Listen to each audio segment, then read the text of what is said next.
Okay, here we go. Come on, y'all. Come on, y'all. Come on, y'all. The slam. Come on, everybody. The slam. Come on, everybody. All right, Paula, let's go. Hello, this is the Latino Slant, our Friday political talk. Today's guests, not one but two great people. First hour, Marta Bueno, and in the second hour, Mariana Mancuso. That's what's happening. That's what's going on. We have a couple of goals right now. One, we got that new membership That's goal. better. Okay, we got five new memberships I want to do. I go. There it goes right there. Cinco, earn them, give away, I don't know what, but let's go. Let's get those memberships taken care of. And the other one that's going on is our PayPal. We want some PayPal super chats today. So we'll be dropping that link. Why? Because we get more money from there. YouTube takes a lot out, guys. Okay, I'll be back in a few seconds.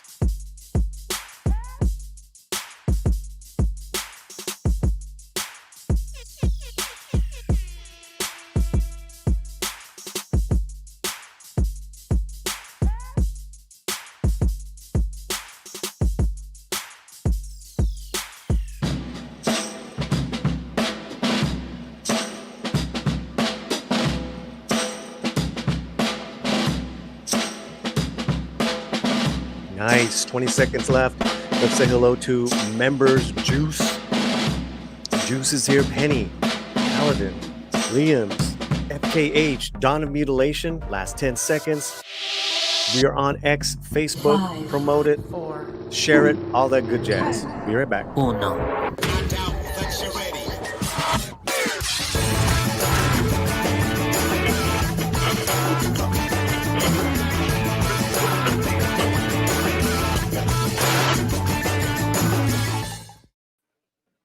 All right, everybody. My name is Polly. This is the Latino Slant. And like I said, every Friday, it's our pop and politics talk. Today, I'm not going to lie, it's going to be all political talk.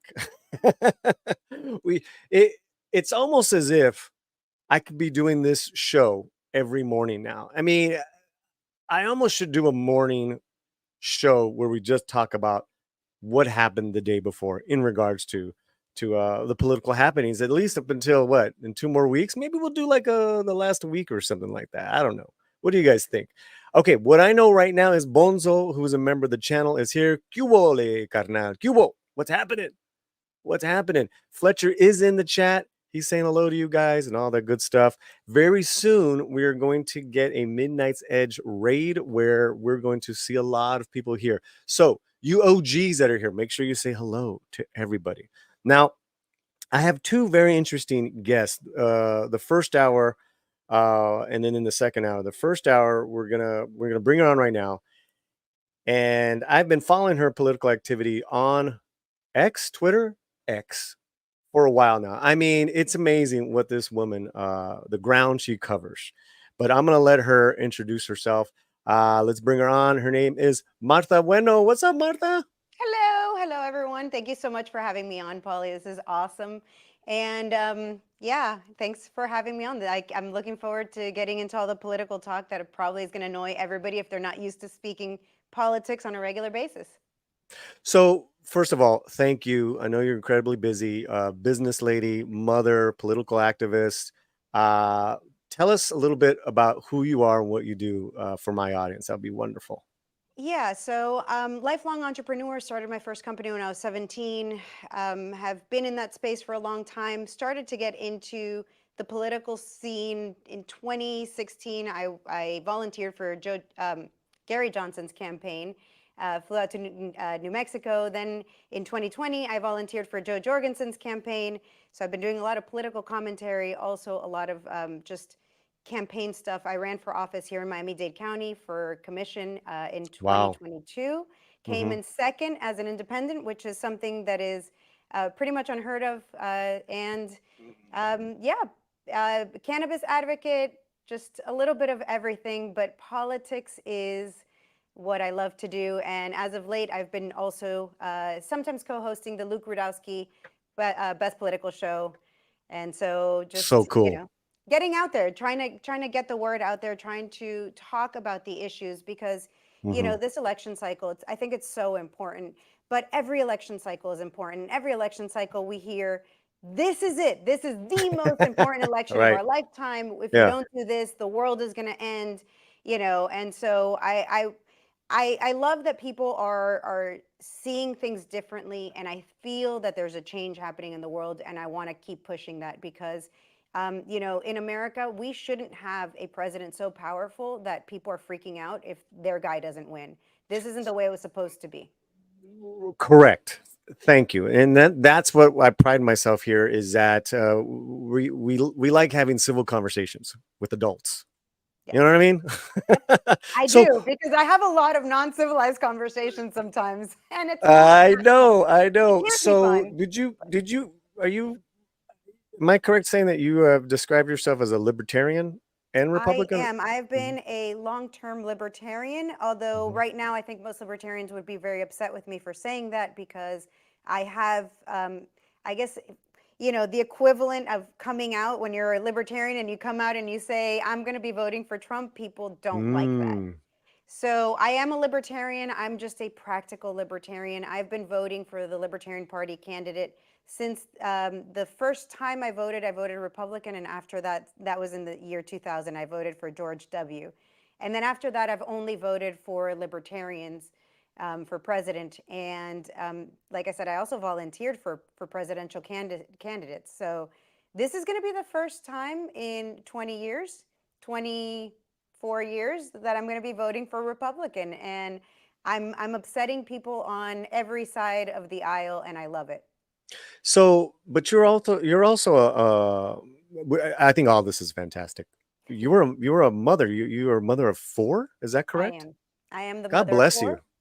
Thank you. They're already Wow. like teenagers and adults, so I almost feel like, when I say that, it's Mm. kind of like people think that I have like little kids, and they're like, "Should you be doing all of this when you have these little?" I'm like, I mean, it was harder before. Yeah. Now that my youngest is 15, I feel like I have all this free time. Well, I mean, listen, Latino women We pop out just those babies. We're just like, pa, pa, pa. I was gonna say y'all age wonderfully. Thank you. My And we're we also celebrating have a lot of kids. and yeah, listen, I hear you. I just But want to listen, there's nothing wrong with stereotypes and generalizing especially when it's pretty true. And apparently it's needed. I mean, if you follow Elon Musk, he says that we are having a population decline that he's scared of. It's like, listen, man, Latinos, we'll solve that for you too. We'll pick your crops. We'll do all the things. We'll even solve your population. No, I'm joking, but I mean, I did follow that stereotype. I So mean, it's not unheard of back in the day for I remember some relatives working the fields and being pregnant and letting one and carrying out a baby on at their back. no joke. No Yeah, joke. I I know. mean, I'm not that joking. generation for my family ended with my father was the last to pick cotton. And he only did that as a summer job. This is in Arizona. But my family lineage, man, we go back over four generations of migrant farm workers. And my great grandfather, this was before Arizona was a state. Mhm. So we have a long, rich history here. And from our hard work ethic to like you said, the family, the values of just being close with your family. Uh, I'm in agreement. So, all right, now that we got that out of the way, I love it. But the thing I was going to say is that chat, just show Martha some love here. She looks absolutely like she just graduated college. She Aw, looks thank you. looking beautiful. Looking Thank you. beautiful. We love that. Appreciate that. Okay, so we got a membership, a new membership. We're trying to get 5. We got 1, and then we're gonna get to our first topic. So Dawn of Mutilation has become a YouTube member. Doing my part. Muchísimas gracias. You get the dancing doggy. Let me just get you that video. You're gonna love our videos today, Marta. And here, this one is for you, Dawn of Mutilation.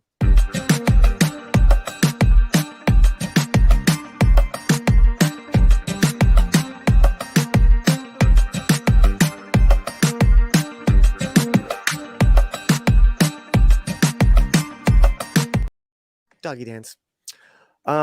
Martha, It was missing the Mexican sombrero, not gonna lie. bro, we're very Chicano here. Where do you want to start? I'm gonna leave it up to you.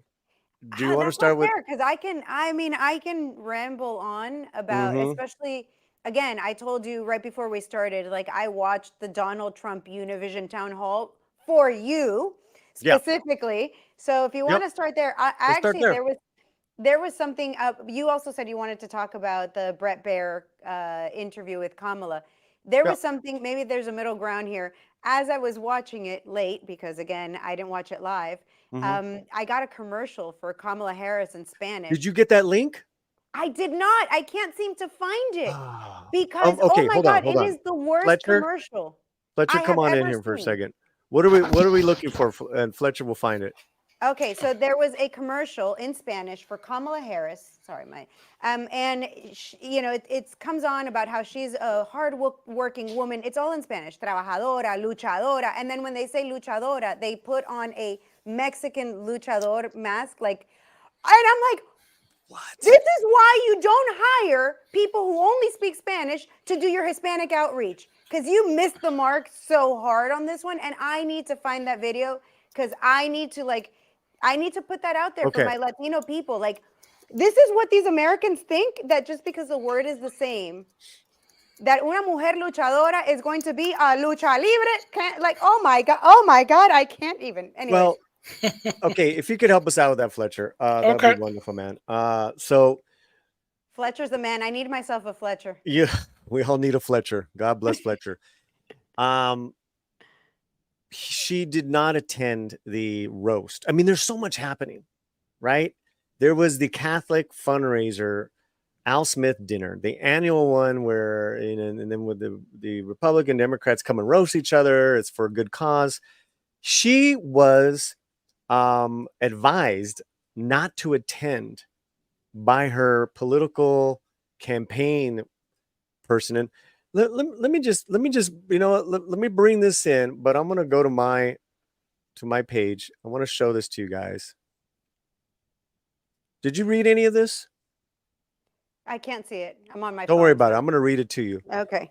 I can't see what This- it is, so I don't know if I did. Yeah, or this didn't. is from Bad Hombre. This is in regards to Kamala and her horrific video she turned in.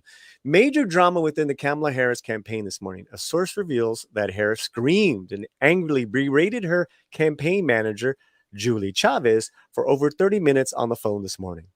The sources share that Chavez advised Kamala not to attend the Al Smith dinner because it could send the wrong message and risk alienating LGBTQ and pro-abortion voters if she was seen cozying up to Catholics. Instead, Chavez suggested a compromise of sending this poorly received video in lieu of the in-person performance. Chavez was in tears on the phone call as Kamala shredded her to pieces, called her an idiot, inept, horrible at your effing job, and told her that her stupid advice is going to be the reason she loses. Martha, what are your thoughts on that? I mean, sounds about right, honestly, but I don't think it's that poor woman's fault. I think it's Kamala's fault. I mean, I don't know who advised her again on most of her campaign, but everything I've seen from that Brett Baer interview to even on the friendly shows. I mean, she goes on these friendly shows and it's like, how, you know, do you tell me something you disagree with Joe Biden? She's like, no, I agree with everything. And then, you know, it's like, well, how are you different? She's like, well, I'm not Joe Biden. And well, I'm not Donald Trump. So, like, everything I see is just terrible. And I'm wondering who's advising her. And then I think, you know, she's not wrong, I guess, that commercial we were just talking about, whoever advised her on that, that's just terrible. Well, we're seeing not one, but many missteps with her campaign. And I did not know Julia Chavez was her campaign manager. Julia Chavez is a granddaughter of Cesar Chavez, the founder of United Farm Workers. Cesar Chavez was a devout Catholic. So she basically got the advice, guys, this is as if a grandson of a Kennedy, who's a Kennedy, is telling RFK Jr., don't go because you have to keep the LGBTQ people and the pro-abortion people happy. Don't go to this to this Catholic fundraiser. That raises money for poor families, by the way. Right. Right? It's wild. Wild, man. Not only that, I mean, going there, roasting, if she would have gone there with a well-prepared speech, with something funny, the way, because I mean, let's be honest, whether you like Donald Trump or not, he roasted, Oh he man, he was vicious. roasted her. And I would have loved to have seen something like that from Kamala. I think it would be trending right now. I think she could have like Yeah. come in with some like good-natured laugh, something about how, I don't know, so whatever. And she would have come out, a winner in this. But instead she's a no-show. And I didn't see the video, but I'm gonna guess it's a train wreck. Oh, you didn't see that pre-recorded video? No. Yeah, it's pretty bad. It's pretty bad. I mean, there's so much content right now. It's almost like we have to focus on what do we want to cover. Because We now do. this interview seems like days old. I know. And it's only like what, 2 days old? It's only like 2 days old. Yeah. Okay, Yeah, this is let's Wednesday night, I believe, that it came out, that Brett Baer interview. So yeah, it seems like forever ago, but honestly, we're right on time for it. So this is from the Vigilant Fox, where we both follow. The conversation quickly went off the rails when Kamala dodged Bear's question on illegal immigration while simultaneously saying, "Let's get to the point." Never seen anything like this happen with another candidate, and it's usually and so unusual that you literally can't make this up. Okay, well let's hear what he has to say. All over the country and here in Pennsylvania that immigration is one of the key issues that they're looking at this election, and specifically the influx of illegal immigrants from more than 150 countries. How many illegal immigrants would you estimate your administration has released into the country over the last 3.5 years? Well, I'm glad you raised the issue of immigration because I agree with you. It is a topic of discussion that people want to rightly have. And you know what I'm going to talk about. Yeah, but right do you now, just a which number? is- Do you but- think it's but, 1 million, 3 million? Brett, let's just get to the point. What's the point? What is the point? She Tell us she- the point, Kamala. Yeah. Go ahead. Okay, the point is that we have a broken immigration system that needs to be repaired. So your And- Homeland Security Secretary said that Well, no, 85% but of I'm not finished. apprehensions. I'm not finished. We have It's a an rough immigration estimate of 6 system million people that have been needs to be- released into the country. And let me just finish. I'll get to the question. I promise you. I was beginning to answer. And when you came. Yikes. He was asking for a number, and most of the questions, this wasn't an unusual question, and it wasn't an unusual answer. Most of the questions were him asking a question, and she responding with anything she wanted to, had nothing to do with the question itself. Yeah, I just don't know in our modern day audience, right? And in the voters, right? We're talking the voters. They can smell inauthenticity. People who are just full of it. Mm-hmm. And that's the only thing. And let me just say right now, we have now been joined by our audience from Midnight's Edge in the morning. We now have over 160 people hanging out with us. Please say hello to Martha Bueno. We are breaking stuff down. If y'all just got here, say hello to everyone in the chat. Hello, everyone in the chat. Yeah. We'll make sure we get and Martha's rocking and rolling on Twitter. You got like over 60,000 followers. I mean, you and the stuff you put up, I have to admit, man, it makes me go and do my homework, which is like, what happened? Oh my God. I'm happy. My last post, some people might not be too happy with it because I go back and forth. My other big issue besides politics is the needless circumcision of boys in this country. So the last one has more to do with that, and people are blowing their mind. So I apologize ahead of time to anyone who's just looking into me, and that's the first thing you see. It's a big issue for me. It's something that we as Hispanics don't do. It's wild to learn that Americans do it. And so, yeah, that's kind of a big deal for me. So sorry to anybody who has not seen my stuff before, just letting you know, fair warning. I believe in body autonomy, even for boys. So this is an amendment that's going on in Florida? Is that what you're talking there's about? 6 amendments going on in Florida at this moment. So most people, I decided to record these videos. I'm in the process of editing and uploading them. So I'm just doing them one at a time. But there's 6 amendments, and most people have been sending me messages like, "Hey, Martha, what should I vote for? Which way on any of these?" And honestly, it's not my position to tell people how to vote. I want to make sure that people know what's in the amendments and that they vote however they want. I will tell them at the very end of the video how I'm voting, but I rather educate than, tell people this is how you should vote. And look at you a few hours ago, the night before, hanging out with former Mayor Giuliani. How was that? That was a trip. I actually picked him up or I picked up some of the crew flying with him from the airport. I was going to post about it later. Yeah, that was at the FBO where his private jet landed. And I got to drive up next to the airplane and meet him on the tarmac. And then I didn't get a picture because I was busy doing other things. And then I saw him outside as well. And I was like, can I get a picture? And he said yes. Nice. So, yeah. People are in the comments like, oh my God, he's horrible. Listen, if you see Rudy Giuliani and you don't grab a picture, I don't know. What can I say? I don't necessarily need to judge everybody on everything they do. Do I like all of his politics? No, but it's still kind of historic. Well, Trump last night, excuse me, at some point, either before or after the dinner, he went to the Bronx and walked into a Latino barbershop. Did you see that? No, I didn't. Again, so much content. And the men loved him. Cause he's just like, shaking hands. What's up? Hey, oh my God, you're a strong guy. Oh my God, what's going on here? Who's the owner?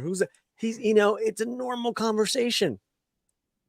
Yeah. And I just don't think that I have yet to see that from Kamala. I agree. And I'm looking forward to the Joe Rogan podcast. Oh my God, that's going to be epic. That's going to be epic. Fletcher, you getting any luck with that video? No, there is an AI video that's, very, it goes off the rails a little bit more. We really can't play it. Okay. Yeah, and yeah, and that one, I think what might be circulating is they are doing kind of like a straight to cell phone things. Mm-hmm. And I think they're embedding it in that way. It could be that. I'll keep looking to have like a system running it. But it could be just something that, more like awesome. Underneath. So. Okay. Yeah, I would have no way of knowing how to even find this thing. It just randomly came up as I was watching the Trump campaign, the Trump town hall, and it was wild. But I mean, honestly, I think Latinos need to see this, but not for the reasons that she thinks, just because I thought it was hilarious. So we got this footage of, I was telling you, Marta, this is the Donald hitting the Bronx here. Oh, look at that. Yeah. This was sometime yesterday. Yeah.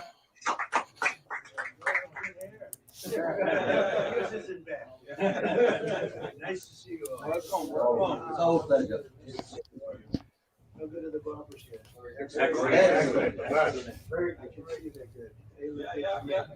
That looks like a typical scene from any barbershop, Right? Nice to see you all.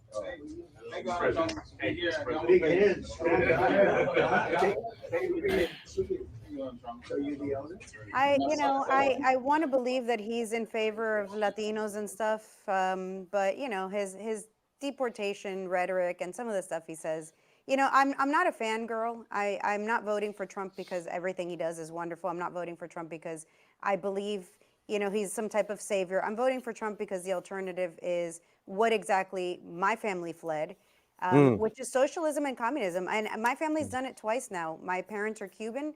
My father was a political prisoner in Cuba. He was sentenced to 6 years in jail for having wrong speak, because he wasn't, he wanted to leave Cuba because obviously he didn't see a future there for himself and his family at the time. He was 21, attempted to leave, got caught, was thrown into a jail, later turned into a gulag where he had to work. My mom broke him out of jail. And then after making it to America and, becoming citizens, they tried their hand in Venezuela and same thing happened. So, Wow. Socialism is a disease and it plagues us Latinos, especially Venezuelans, Cubans, Nicaraguans. We know a thing or two about it.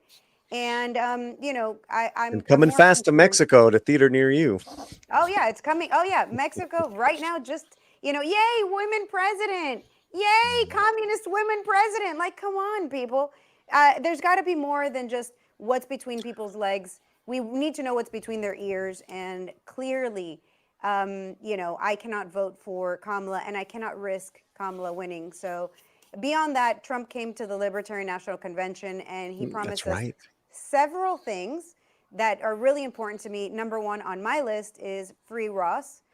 For those that don't know about Ross Ulbricht, he is the creator of the Silk Road. He created basically an eBay style website where you could buy or sell almost anything, as long as it didn't hurt somebody or didn't take their stuff. So you couldn't sell any stolen goods, you couldn't sell any child pornography, any of these things, but you could buy or sell anything else. So some drugs were sold, the vast majority of it was just cannabis, and it was used with Bitcoin.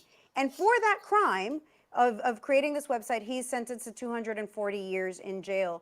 The prosecution was horrible. They did not allow a lot of the evidence that would have exonerated him. So 240 years in jail, all for nonviolent first-time offenses. And so Ross Ulbricht, to me, is a hero. He's a hero of Bitcoin. He's a hero of freedom. And Donald Trump coming to the Libertarian Party to say, guess, you know, like we did not want him there. People were booing him. People were like, nope. And he stood his ground and he's like, by the way, I'm going to free Ross Ulbricht. The crowd cheered. The mood changed. He also went on to say that he would make Bitcoin legal tender, that he would free the J6 prisoners, that he would close the Department of Education. Lots of good stuff. So, yeah, I'm voting for Trump because I cannot vote for the alternative. Well, But all of his policies aren't great. well, no, and I'm glad you brought that up because I'm pretty much a liberal guy when it comes to immigration. So much so, like I just told you with my family, is like this is nothing new in regards to people coming and going and working, especially working the crops, working the fields, working jobs for the last 100, 200 years in the Southwest that I've never seen anyone else but Raza do. So I'm not gonna be. No one's gonna convince me otherwise. And also, too, I think the mass deportations look and feel is disgusting for me. Absolutely. Like that. Like I have a hard Not even time. constitutional. Right. I have a really hard time with that. Me too. Now, the question I got to ask myself is because I know who I'm not voting for is is there a place for me there to where I can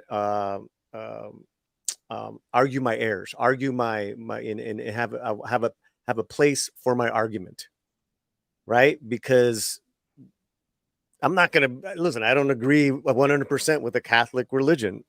Sorry, Fletcher. I don't agree 100% with Alcoholics Anonymous, and I'm over 9 years sober. This is how it is. Mm-hmm. You're never going to agree 100% with something. Never. Maybe except I don't for agree 100% with my best friends. And I so chose those people. so Martha, it's going to be like Yeah. it's going to be that's how I'm going to be measure my vote. And I have to date, as of today, I have not, nor I will not tell my audience who I'm voting for, because I want my audience to feel welcomed and my guests to feel welcome and all that good jazz. All right, man, we love Martha, right, Fletcher? Yeah, he's busy. Oh, He's sorry. busy listening to Yeah, my we video. do. We do. And we also love Latino Slam memberships. One gifted from Samuel. Samuel, what's up, Samuel? Woo. Thank you so much. And we are gonna play a thank you video, and we gotta break Martha in, and I can't think of anyone better to do it than my Theo. Here you go.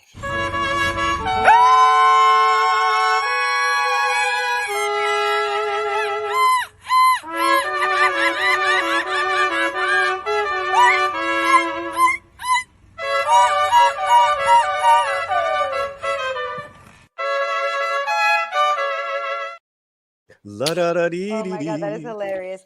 Also, I would love to be able to do like the Mexican yell. Like, this is such a cultural thing. I see people being able to do it, and I'm like, how come I didn't learn? Can you do it?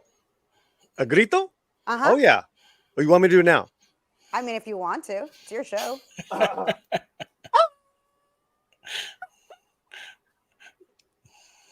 And that's sitting down. That's not bad. That's That's Need not bad. to do it into the microphone though. Oh, God, it would be too loud. That's why I put it away. Did you not hear it? Not loud, no. Okay, how's this? There you go. All right. That's-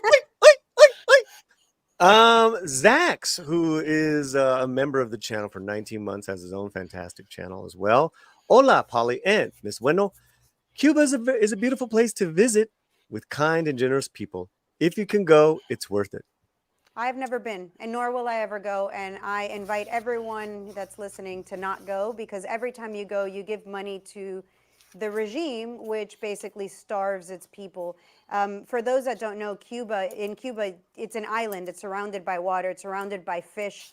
And yet Cubans starve because they're not even allowed to fish. So it's one of those things where I understand how people who aren't Cuban go, because it's a nice vacation, but it is a human trafficking, sex trafficking location, and the people who live there are slaves to the regime. They are literal slaves. It's an island plantation. And so my father, as I said, was a political prisoner there. He was put in jail, and he never served his sentence because my mother broke him out of jail. So I will not go there and potentially, I mean, my whole life, my father's like, if you go, I'm like disowning you. Please do not do not call me if they're like, hey, we're going to keep you until your dad shows up to finish his sentence. So I've never been, and I will not go. My heart is with Cuba. I fight for Cuba. However, I cannot go because of my circumstance, and I encourage everyone not to go. Yeah, and I think that's another place where we connected maybe last year or something, or maybe the last 2 years, was your comments on Cuba, and I was like retweeting you and all that good stuff. So Cuba had a big protest, the largest protest they ever had in the island. Immediately during COVID, I think it was July 11th of 2021, if I'm not mistaken. And it was basically people they were dying. They didn't have access to medicines, simple medicines like antibiotics. And so we immediately got to action and started sending, I like to call it smuggling drugs into Cuba, which included things like Tylenol and antibiotics, because people were legitimately dying, and they still are. Antibiotics in Cuba cost a year's salary to get, and so we were providing it for free to people. And there's so much work to be done there, but it's an uphill battle, because the people of Cuba have to fight for themselves. And everybody's just left. There's actually a huge mass migration issue with Cuba. There's over in the last 2 years, well over 1 million Cubans have left Cuba. That's an island of 11 million, and right now they're saying that there's only 8 million left in the population. I mean, it has been a mass migration out of there, and that's what happens. This is why I am so adamant that I really believe that Kamala, her policies are those policies that my family fled, and I need to make sure that anybody who's willing to listen does. Especially on the gun issue. Never give up your guns. The Second Amendment is one of the most important amendments. That's why it's number 2 behind the first one, which is allowing you to speak. Well, speaking of allowing to speak, we have a video that has been requested from Martha. This is the Kamala Harris video that, in lieu of being there in person, this is the video. You have not seen this, correct? I have not seen this. Okay, let's go. Oh boy. Oh boy. Oh boy. Is this Saturday Night Live? Hey, what's going on? Who was that? Oh, sorry, Mary Catherine Gallagher. Mary Catherine Gallagher. It's so nice to meet you. Very nice to meet you, Mary Catherine. Right now I'm trying to record my speech for tonight's dinner. Oh, yeah, I know. I just want to say that I'm Catholic, and tonight is one of the biggest dinners next to the Last Supper. It is a very important dinner, and it's an important tradition that I'm so proud to be a part of. Sometimes when I get nervous, I stick my fingers under my arms and I simmer them like that. But that's gross. So tell me something. I'm giving a speech. So that was supposed to be funny, just so you guys know. That's I mean, her stick like on Saturday Night Live traditionally has been funny. It's just I'm waiting for the punchline. keep waiting. Keep Uh-oh. waiting. Do you have some You guys thoughts aren't about what I setting might this say up. Yep. tonight? My feelings about what you should say tonight would be best expressed in a monologue from one of my favorite made-for-TV series. Okay, let's hear it. Don't you see, man? We need a woman to represent us. A woman brings more heart, more compassion. And think how smart she must be to become a top contender in a field dominated by men. It's time for a woman, bro. And with this woman, we can fly. What series was that from? Oh, that's from House of Dragons, now streaming on HBO Max. Is there anything that you think that may Oh my God. Wow. These are the jokes, folks. Uh, Wow. we That tell was- better jokes here on the Latino Slant, just so you guys know. Oh, that was painful to watch. Got another minute. Got another minute. maybe Oh, I God, shouldn't okay, go bring for up it. tonight? Well, don't lie. Thou shalt not bear false witness to thy neighbor. Indeed, especially thy neighbor's election results. Just so you know, there will be a fact checker there tonight. Oh, that's great. Who? Jesus. And maybe don't say anything negative about Catholics. I would never do that, no matter where I was. That would be like criticizing Detroit in Detroit. Does it bother you that that Trump guy insults you all the time? Because it really bothers my friends and me. Oh, Mary Catherine, it's very important to always remember you should never let anyone tell you who you are. You tell them who you are. Haters gonna hate, hate, hate. Shake it off. Shake it off. Shake it off. Shake it off. Good for you, Mary Catherine. Oh, yeah, okay. And also remember one more thing. Don't worry if you make a mistake, because Catholic people are very forgiving. Yeah. And also, one last thing I want to tell you, don't forget to say, superstar. Thank you, Mary Catherine. Thank you, Mama. Thank Mamala. you. She called her Mamala. Oh Ew. my God. Your Oh. Eminence and distinguished guests, the Al Smith dinner provides a rare opportunity to set aside partisanship. All right, there you go. And I think she misquotes some scripture right after this. We don't Yeah. have the whole video. Yeah. Go ahead, Martha. There you have it. Oh man, that was kind of painful too. I mean, they tried, right? Let's give them an A for effort. And then everything else was just like, oh God. You know, I think it just shows how poorly they believe that she could deliver a speech, that they needed to bring in a star to give it for her, because that's basically what they did. They knew she couldn't be funny. What do you guys think in the chat? Bonso, every Democrat should be very embarrassed. Stop, get some help. So effing cringe. Cringe. For real. Oh my effing. This is supposed to be funny? This is supposed to make me want to vote for her? Well, yeah, right? Yeah. That's Yeah, that was the goal. Meanwhile, again, I mean, like, just contrast it. Trump shows up and he's like, you know, all these white dudes for Kamala, you guys, and it's like, no, their wives and their wives' boyfriends are. It's like, oh my God, that was hilarious. Like, Trump just killed it, I think. Maybe I'm wrong. Maybe the chat will let me know, but I think Trump killed it. well, Johnny Gonzalez, who I believe is in your part of the world. He's been a member here for 28 months. Polly, you catch the video of the 2024 Al Smith dinner? Gaffigan roasting both Dem and Republican audience was very funny. Yeah, and that's how it's supposed to be. Yeah.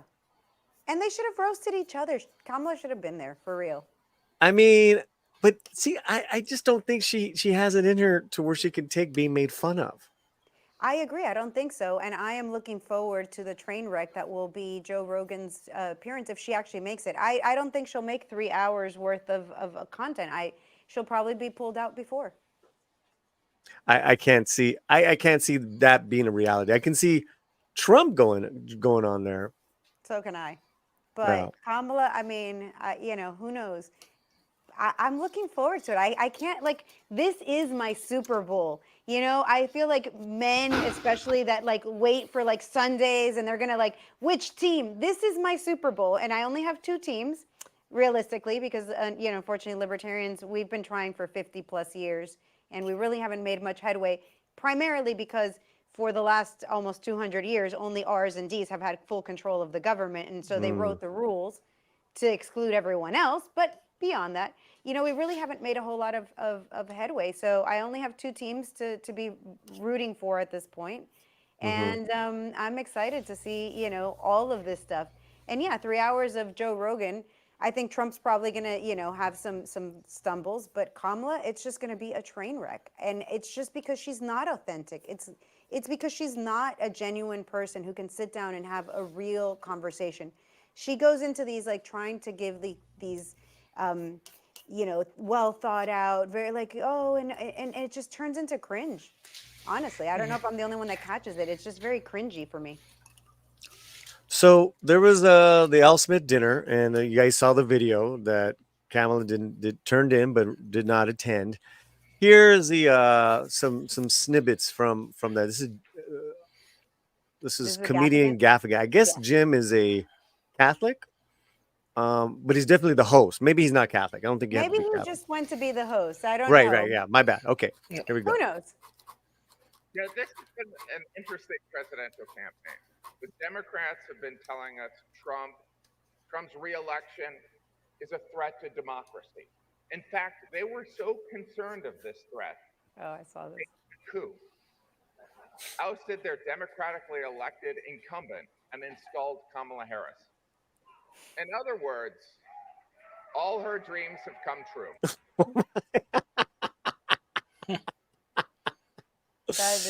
That is fantastic. Yep. I mean, nothing says we have to protect democracy like completely violating it. Well, again, right? It hits the bone of truth, which is to me why it's so funny. But if Kamala was there, would she be able to take that? She would be stewing. That's probably why they didn't have her go. She probably doesn't have a good poker face and probably wasn't able to, you know, you got to be honest. Like, it's really tough I ran for office, and it's tough when people who you've never met, who you've never interacted with are, you know, don't like you or have all these things to say. It's tough. Sure. And you have to have tough skin and you have to have a poker face. And I suspect that Kamala doesn't have one. And her sitting there, I mean, you look, Chuck Schumer is literally right next to the podium, so you see him the whole time. And Chuck Schumer's face was just like, you know, you could read what that man is thinking, like a book on his face. So I think that Kamala would have done the same thing, and it would have blown her campaign just by being annoyed or frustrated or angry or whatever. Yeah, Chuck's right here next to the podium, right next between. Literally right next to the podium. Trump leans over and like pats him on the back. You know, a couple times. Yeah, they're having a little talk. So okay, so let me say. You know, during the first and only debate, President Trump talked about migrants taking cats and eating them.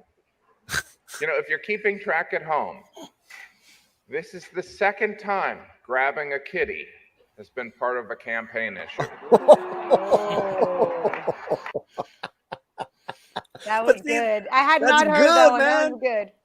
That's good. You see Melania's face. I'm like, oh my God. He's never going to live that one down. Either of those kitties.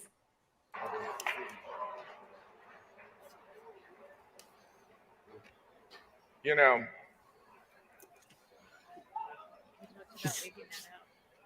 I was going to leave that out. I know. But there's, you know, here's the thing that's so amazing about Donald Trump. I got to say, this is really good for us, for people to joke like this. I mean, this is what, you know, roasting is all about. Absolutely. Remember when jokes were funny? Yeah. My God.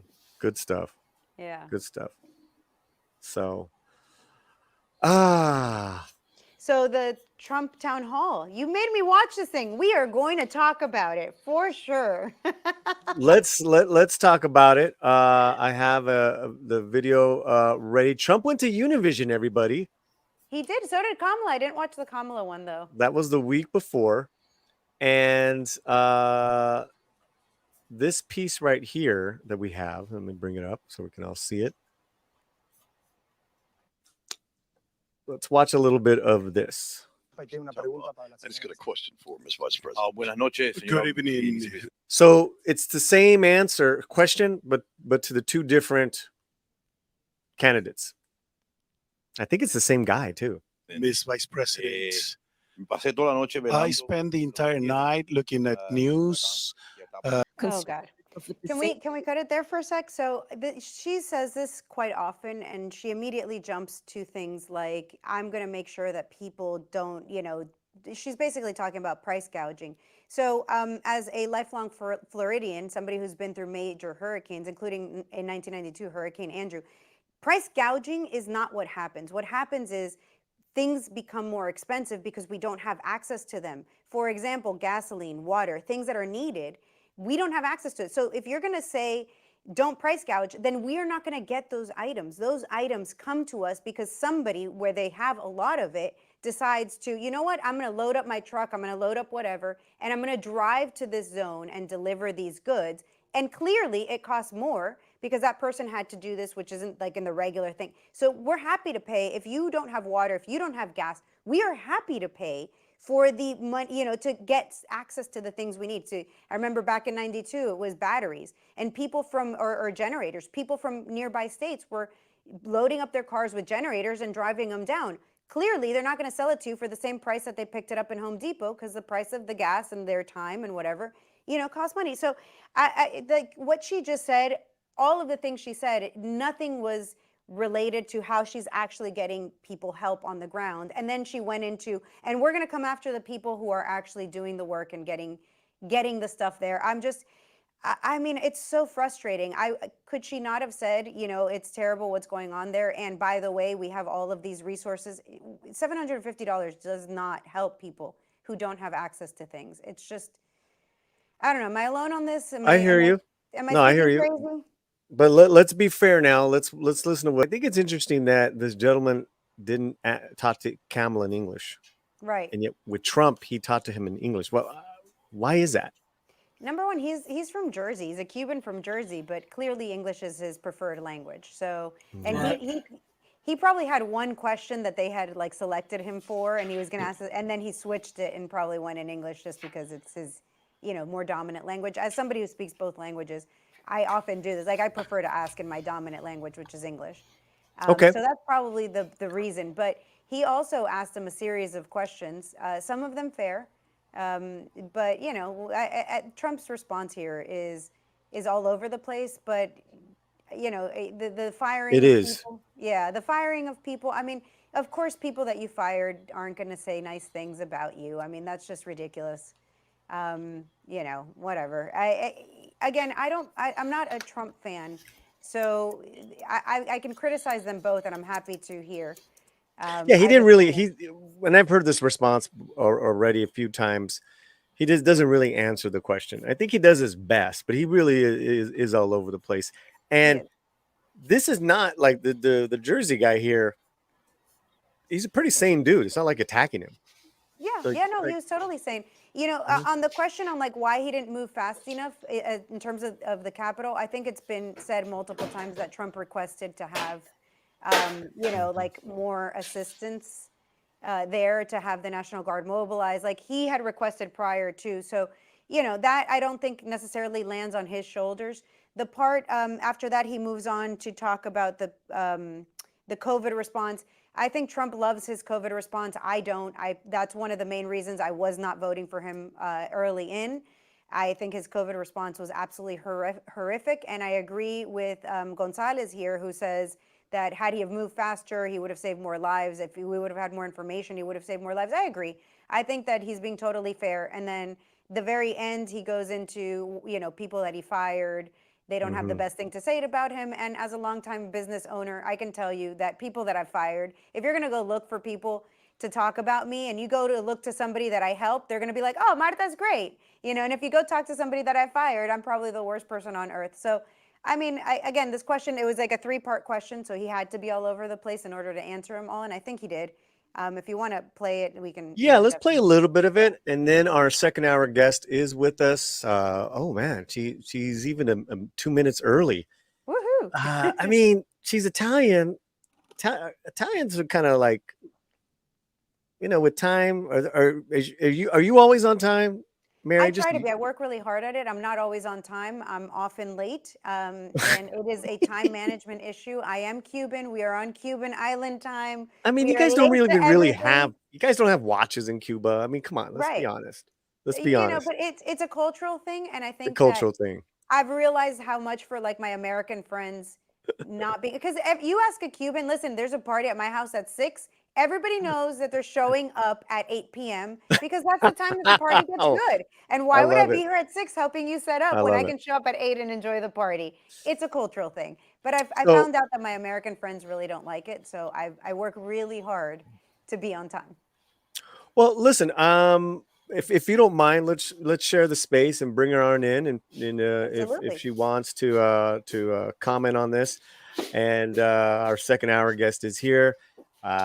She's a friend of Brandon Lauren Maxwell's and the Daily Cella.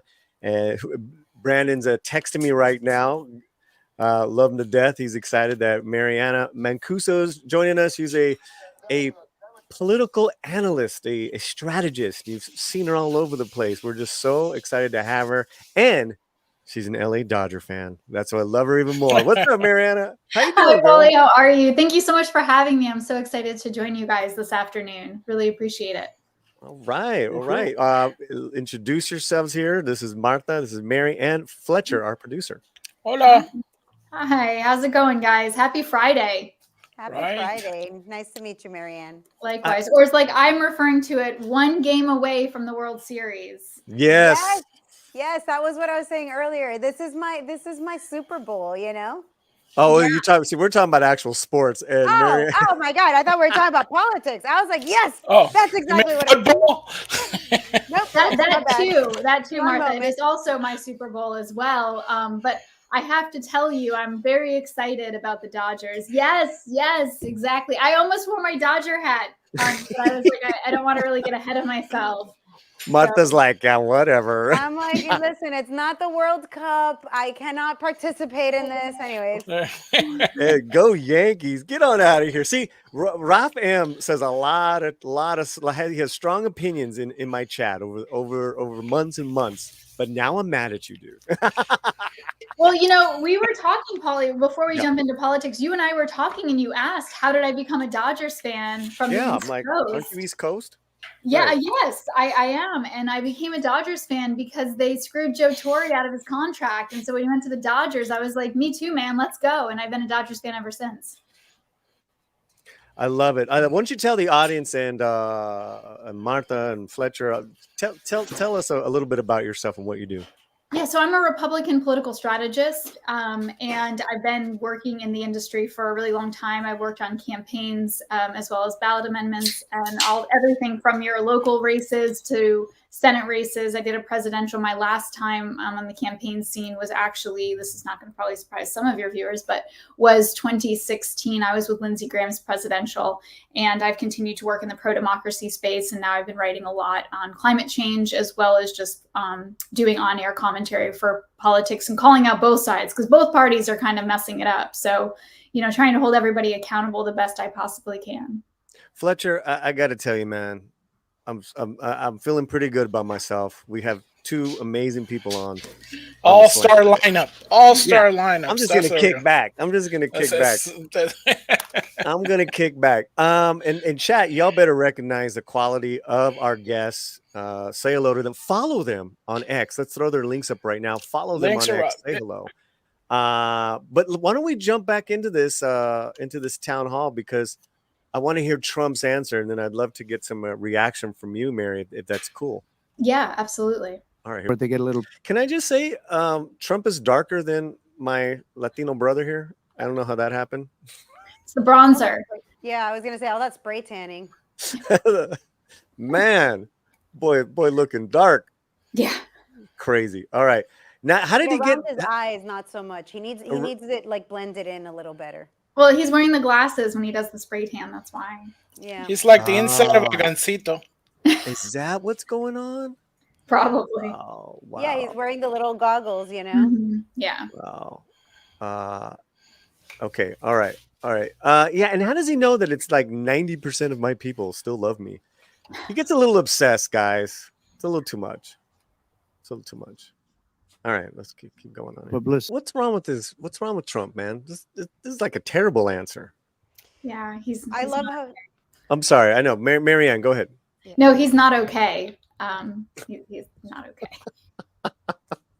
Is that your analytical? I'll let Martha go first because I'm curious to hear her take. She seems to be ready with it, so let's have it. Yeah, I just love the part where he's like, Ashley Babbitt died and then nobody died. Well, which is it? Well, which is it? Like, it's just so clear. Like, I think that he gets in trouble by the way he speaks, and I think that it happens to, like, if you speak colloquially, it happens to all of us, right? You'll say something the way you say it normally, and it doesn't come off the right way. But I mean, come on, man, you're a politician, you're a former president, you're running for office. You can't say Ashley Babbitt died and then nobody died. Like, what he's saying is just ridiculous. Well, to your point, Martha, what I'll tell you is that this is Republicanism right now at its finest, because Republicans have become they've literally should teach a masterclass on Schrodinger's cat, because they're always right there. It's alive and it's dead, right? Ashley Babbitt was killed, but nobody died.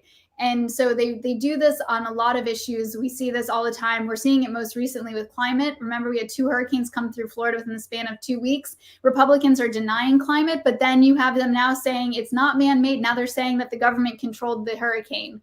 So what is it? Is it man-made or is it not man-made? Controlling a hurricane. How do you control a hurricane? Well, Fletcher, did I not get the notes? Well, there's a few things going on about that, and it's actually cloud seeding. It's like why they have like big storms right now in Saudi Arabia, because they're overdoing it. So that kind of got mixed up. So there's a lot of stuff going on. And hold on. Cloud seeding. So is this something I can go down to CVS? Can I go to CVS right now? You can, sure. I can go to CVS and buy it and put it over my lawn.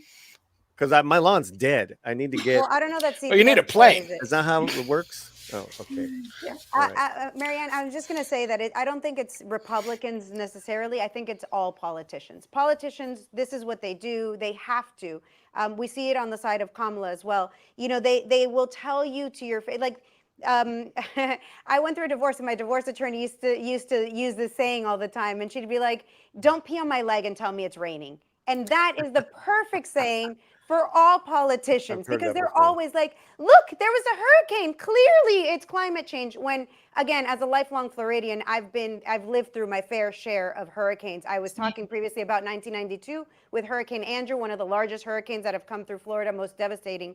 And in 2005, I was hit by 3 hurricanes. Most of America doesn't remember Florida had 3, Katrina, Rita, and Wilma. But we had Katrina before New Orleans. It was not as big here, clearly, and we're better prepared. But, I really, as a Floridian who's been through this, I kind of push back on the whole climate change narrative, because what people were talking about is all of these patents that the United States government has for being able to control the weather. Whether it's real or not, there are patents that the United States government has. So, I do want to push back a little, because it's all politicians that do this. It just seems to be specifically, I've seen, obviously we've seen it across the gamut, because they're doing things, whether it's trying to push policy and say this and that, but there are things that are just categorically false that are coming out of the Republican Party. As a lifelong Republican, let me be very clear. We're using this example, right? I refuse to stand by this. And as Paulie's pointing out, his stance is no one died, somebody died. Right. Well, I just don't understand it. I don't understand the answer. He can be incredibly clear and funny. And then at times I'm like, dude, shut up. And stop really quick, because there is a love affair or an obsession with in January 6th, right? Hammering it. I don't like how that shit went down. I don't like that he even baited his people, because that's what he did. He baited. Now everyone's a grown adult, and they made their beds, and stuff's, people are still in jail for it. However, Mariana, I don't like what the Democratic Party did by taking Biden out behind the old shed. There was no primary. There was no democratic process. I'm a lifelong Democrat. Right. And you're not alone. Okay, go ahead. I'm sorry, please. You're not alone. And so I'm probably going to bore you, and like half of your listeners are going to abandon this, and I'm going to apologize on the front end. But this is not the first time we've seen Democrats take their candidate out behind the woodshed and impose somebody else, just so we're clear.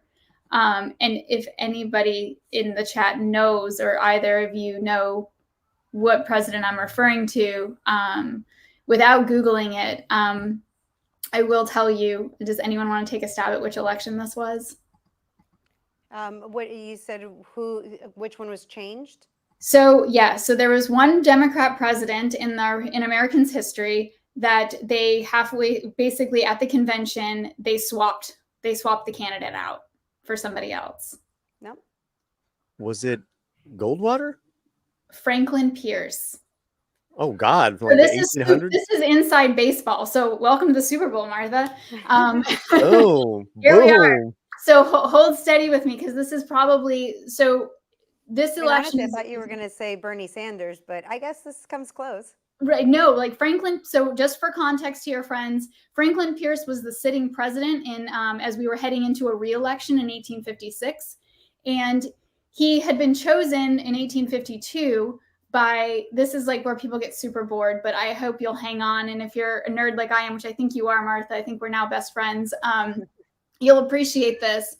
So he was chosen in 1852 by like the 96th ballot. They were like, "You're our guy," and he's like, "I don't think I am." And they're like, "No, like you're the guy we're going to run for president." And he wins. Well, he was a horrible president. He's like the third worst president in American history. He had bloody Kansas on his hand. The Kansas-Nebraska Act happened. Long story short, Democrats were pissed. Pardon my French. They were just not happy. So what happens is at the convention in June of 1856, 1855. The Democrats actually pull him. They're like, "You're not our guy. Like, we need to find somebody else." And they convince him to support James Buchanan. James Buchanan would go on and win the election in 1856 and become the president.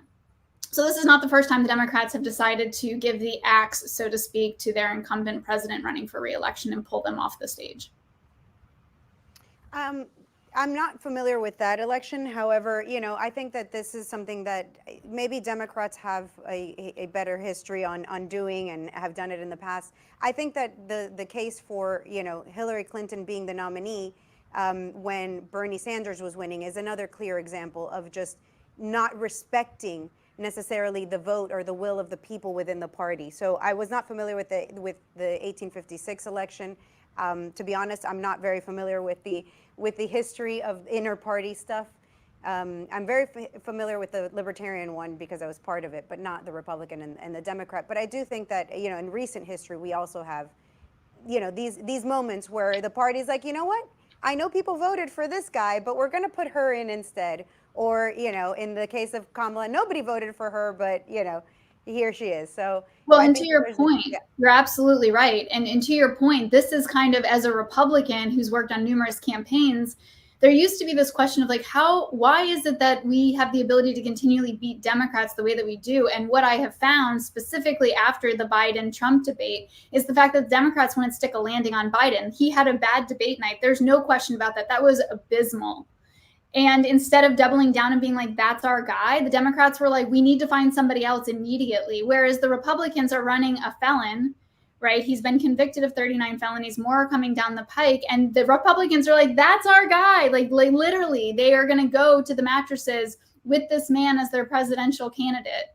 And they will make no excuses about it. And they will double down every single day, twice on Sundays. And the Democrats just didn't have the stomach for Joe Biden, so they put somebody else in. And I think that it brought a lot of enthusiasm. But, it's going to be interesting to see as we get to the election. And I think it will continue to be a very close race. I see this a little bit different, maybe, again, Libertarian in me. But first and foremost, I think both parties have this issue where, and it's not just both parties, all parties, including the Green, the Libertarian, and all others. It's that we're not really looking for the best person to run the country. We're looking for the most popular person, which that in itself is a problem. Just because you're popular, just because you know how to speak well, doesn't mean that you're the best one.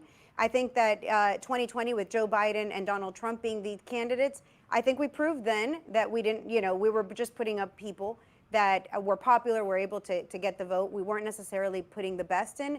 And right now with Kamala and Trump, we're doing it again. We're not really focused on the American people. We're focused on winning these elections. And I think that that's really a bigger issue for me than which party puts up which person. Although it is a problem for me that you have an election process. You have a process where delegates get to choose the candidate and then it's just violated. I think that that's a huge issue as well. But, you know, overall, I think in a country of 330 million people, this can't possibly be the best that we have going for it. And honestly, I see this in a completely different way, how they switch Kamala Harris. I think that they honestly threw Joe Biden under the bus. I think that we've all known for a long time that he is not cognitively there. And, you know, one of the great questions that Brett Baer asked Kamala was, you know, you worked with the man. You said that he was sharp as a tack. When did you notice that he had these cognitive issues? And she couldn't answer that question. That was kind of at the end when they pulled her. So, you know, I see this a little different. I see this as inter-party politics. I see this as they knew Biden couldn't make it through, and so they needed to switch her, or they threw him under the bus because they were done with him, whatever the case may be. But I don't necessarily think that it was that they didn't have a stomach for him.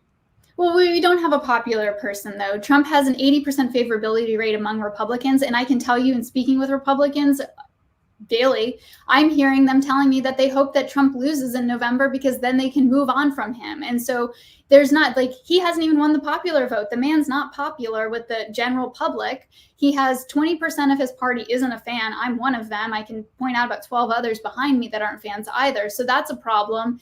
And then in terms of Joe Biden's cognitive decline, I can't comment on that directly because I don't know Joe Biden. But what I can tell you is I'm curious as to why the same questions aren't being asked to Donald Trump. And he's the one who's now running for president, where Kamala Harris is running against him. And she's being asked about his cognitive decline, but he's not running for president. He's running the country. Yes, I'll give you that. But as the vice president, she's on the trail running for office, and nobody's asking those questions of Donald Trump. And I think that's a problem. Yeah, I agree. I think that the reason she was asked the question, though, is not because he's the candidate. I think they're asking that question because, you know, it's very obvious that when she said that he was sharp as a tack, she wasn't telling the truth then. And I think that was the bigger issue. It's about calling out the lies. I agree. You listen, Donald Trump is not my preferred candidate. He is not. He is what we have. Just like Kamala would never have been probably most Democrats' preferred candidate. As a matter of fact, when she ran for president, she was the first one out. She was nobody's first pick, neither is Donald Trump. And that just goes back to my point, which is we are in this horrible death spiral of the worst people that could possibly run are the ones that are put forth. We don't have people with great ideas, people who are inspiring, people who are natural leaders, people that we look up to. We don't have that. You know, I see so many, I guess being a Latina, with the candidate that everyone brings up, regardless of where you're from, is Javier Milei. And he's a young dude who is an anarcho-capitalist. I mean, I have pictures of this man from way back before he was famous, wearing a yellow suit, calling himself a narco man, and his little chainsaw and the afuera. That is somebody that, you know, 7 years ago, nobody knew his name. You know, unless you speak Spanish and you watch Argentinian TV economic stuff, which I do and I love, Javier Milei is fantastic. Why did Argentina get Javier Milei and we can't get somebody like that? It is our policies. It is our parties that have made for the last almost 200 years these decisions that only Republicans and Democrats can run. We are super partisan. We don't have an ability for a newcomer, for some young blood to come in. You got to work your way up the parties. You got to kiss the ring. They got to have compromising stuff on you. And therefore, that is the real issue. I think that is the real issue here, not so much, you know, Kamala and Trump. It's our system. And we're going to keep having this happen until we actually do something about it.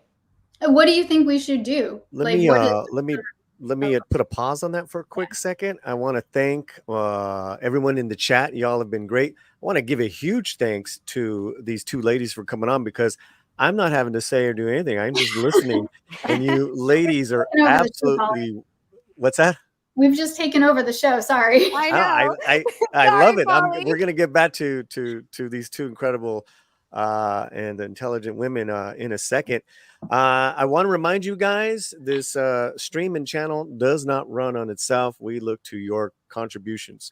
PayPal. We love PayPal. Super chats, memberships here on YouTube, any and all of it. We will take it because it helps this channel grow. We are growing, but we can keep on growing even more. So there's a PayPal link. And we have our first super chat of the day from one of my favorite members. The guy been with me since day one. Boom. Hailing from the NYC. It's RC from Washington Heights for $10. Sorry, bro. Looks like it's gonna. You know what? I know RC. Let me tell you right now. What is that noise? What is that noise? I got a feeling that is Fletcher. I just muted him. Good. I want to tell you right now, Mariana, RC is a diehard Yankee fan, and you know what, boy? We're gonna mutilate the Yankees. Oh, your mouth to God's ears, Polly. I don't want to jinx tonight. I know. I need to wait. Anyways, he says, "What's up, everyone? Some philosophy to drop. All people voting for Trump, the man, or Trump, the brand. Character means more than cheerleading." And who would like to respond to that? I'm not sure I know the difference, to be honest. Okay. You know, I think that Trump is a brand. You know, the you're fired. I mean, it's a brand. I don't know which one people are voting for. I think that most people that are voting for him are voting because they believe in whatever it is that Trump stands for, or they're voting for not the other guy, which is my case. So, you know. Fair enough. Fair enough. Mariana? So I think to Martha's point, she's, I don't know if they're voting for Trump the man or Trump the brand. And I think that's all one. One thing I keep thinking about as just this election goes on and as Trump continues to be center stage is the quote from Jay-Z, "I'm not a businessman, I'm a businessman." And I think that that's very true. I mean, look, Donald Trump is peddling everything from Bitcoin to Bibles, and nobody's batting an eyelash. People are just like, yep, that's just what we're doing now. And so it's been really interesting to watch this become not just a business, but to become this brand and to become very similar to sports teams, right? People that are supporting Trump 2024, it's very clear. Now you're seeing Kamala Harris and Tim Walz have a similar type of enthusiasm regarding the flags and the yard signs and everything. And so it's really interesting to see that now people are really starting to join this like a sport. You mean Harris supporters stealing the Trump signs? No, not stealing the Trump signs. Because I've seen that. Yeah. I'm seeing that. Yeah, it's weird. But they'll have like the flags out, and I know what you mean. I know what you mean. Kind of interesting, yeah. Well, you're saying that their enthusiasm, they're getting more proud and all that stuff. You think it's isn't that a little late? Look, I don't think that it's too late, but I think that there's a level of hopium that came out when Kamala joined the scene that might be waning. I think she might be plateauing to a degree, and she has to really focus on messaging, and she's got really what she needs to do. She needs to focus on Latinos, and she has to drill down in bringing over Republicans. Like I said, Trump has a 20% unfavorability within the Republican, and she needs to peel off those votes. If she took home 2% of the Fox News viewers on the election, she could win pretty handedly, but we're not really seeing her messaging, and I think that she's kind of lagging in certain places, and hopefully she'll get it together before November 5th. Well, I want to thank RC from NYC for the $10 super chat. He's also a member of the channel. I love you, brother. Except for when it comes to playoff time. But this video is for you. This is my other Theo.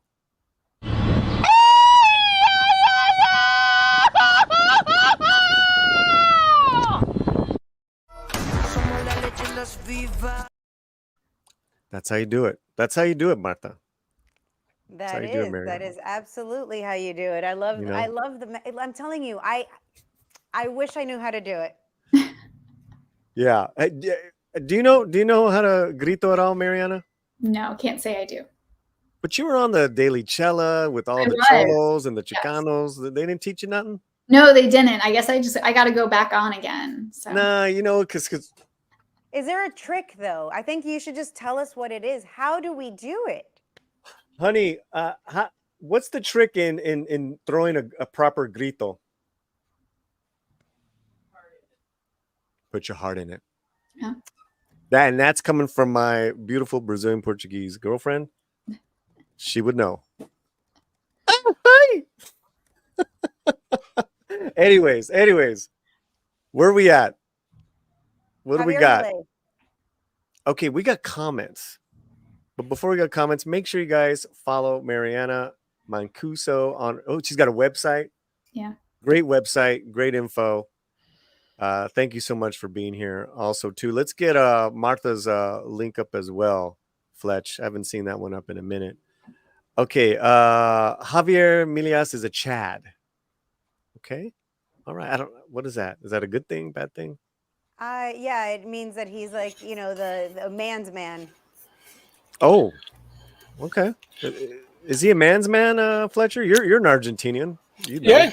Mm-hmm. Yeah, he's very popular. He's kind of like the Argentina bravado to him, but he's also has a lot of sway because he's a bit of a nerd as well. So he like does cosplay. He does Japanese animation in his campaign.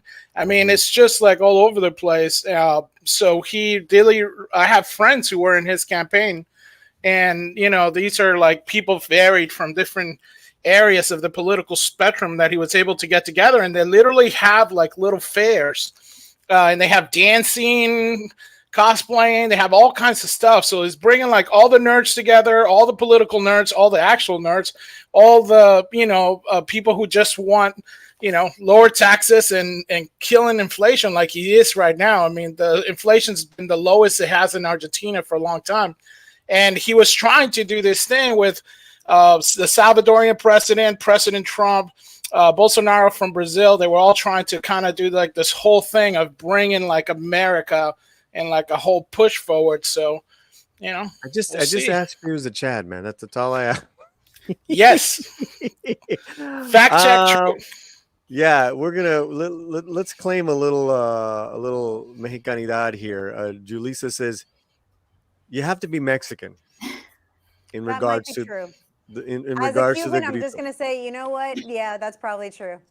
But see, I wear my Cuban hats and I love to dance, which I often get mistaken for being Cuban or having that flair because my being Latino comes out when I dance, yeah, Romy would say that as well.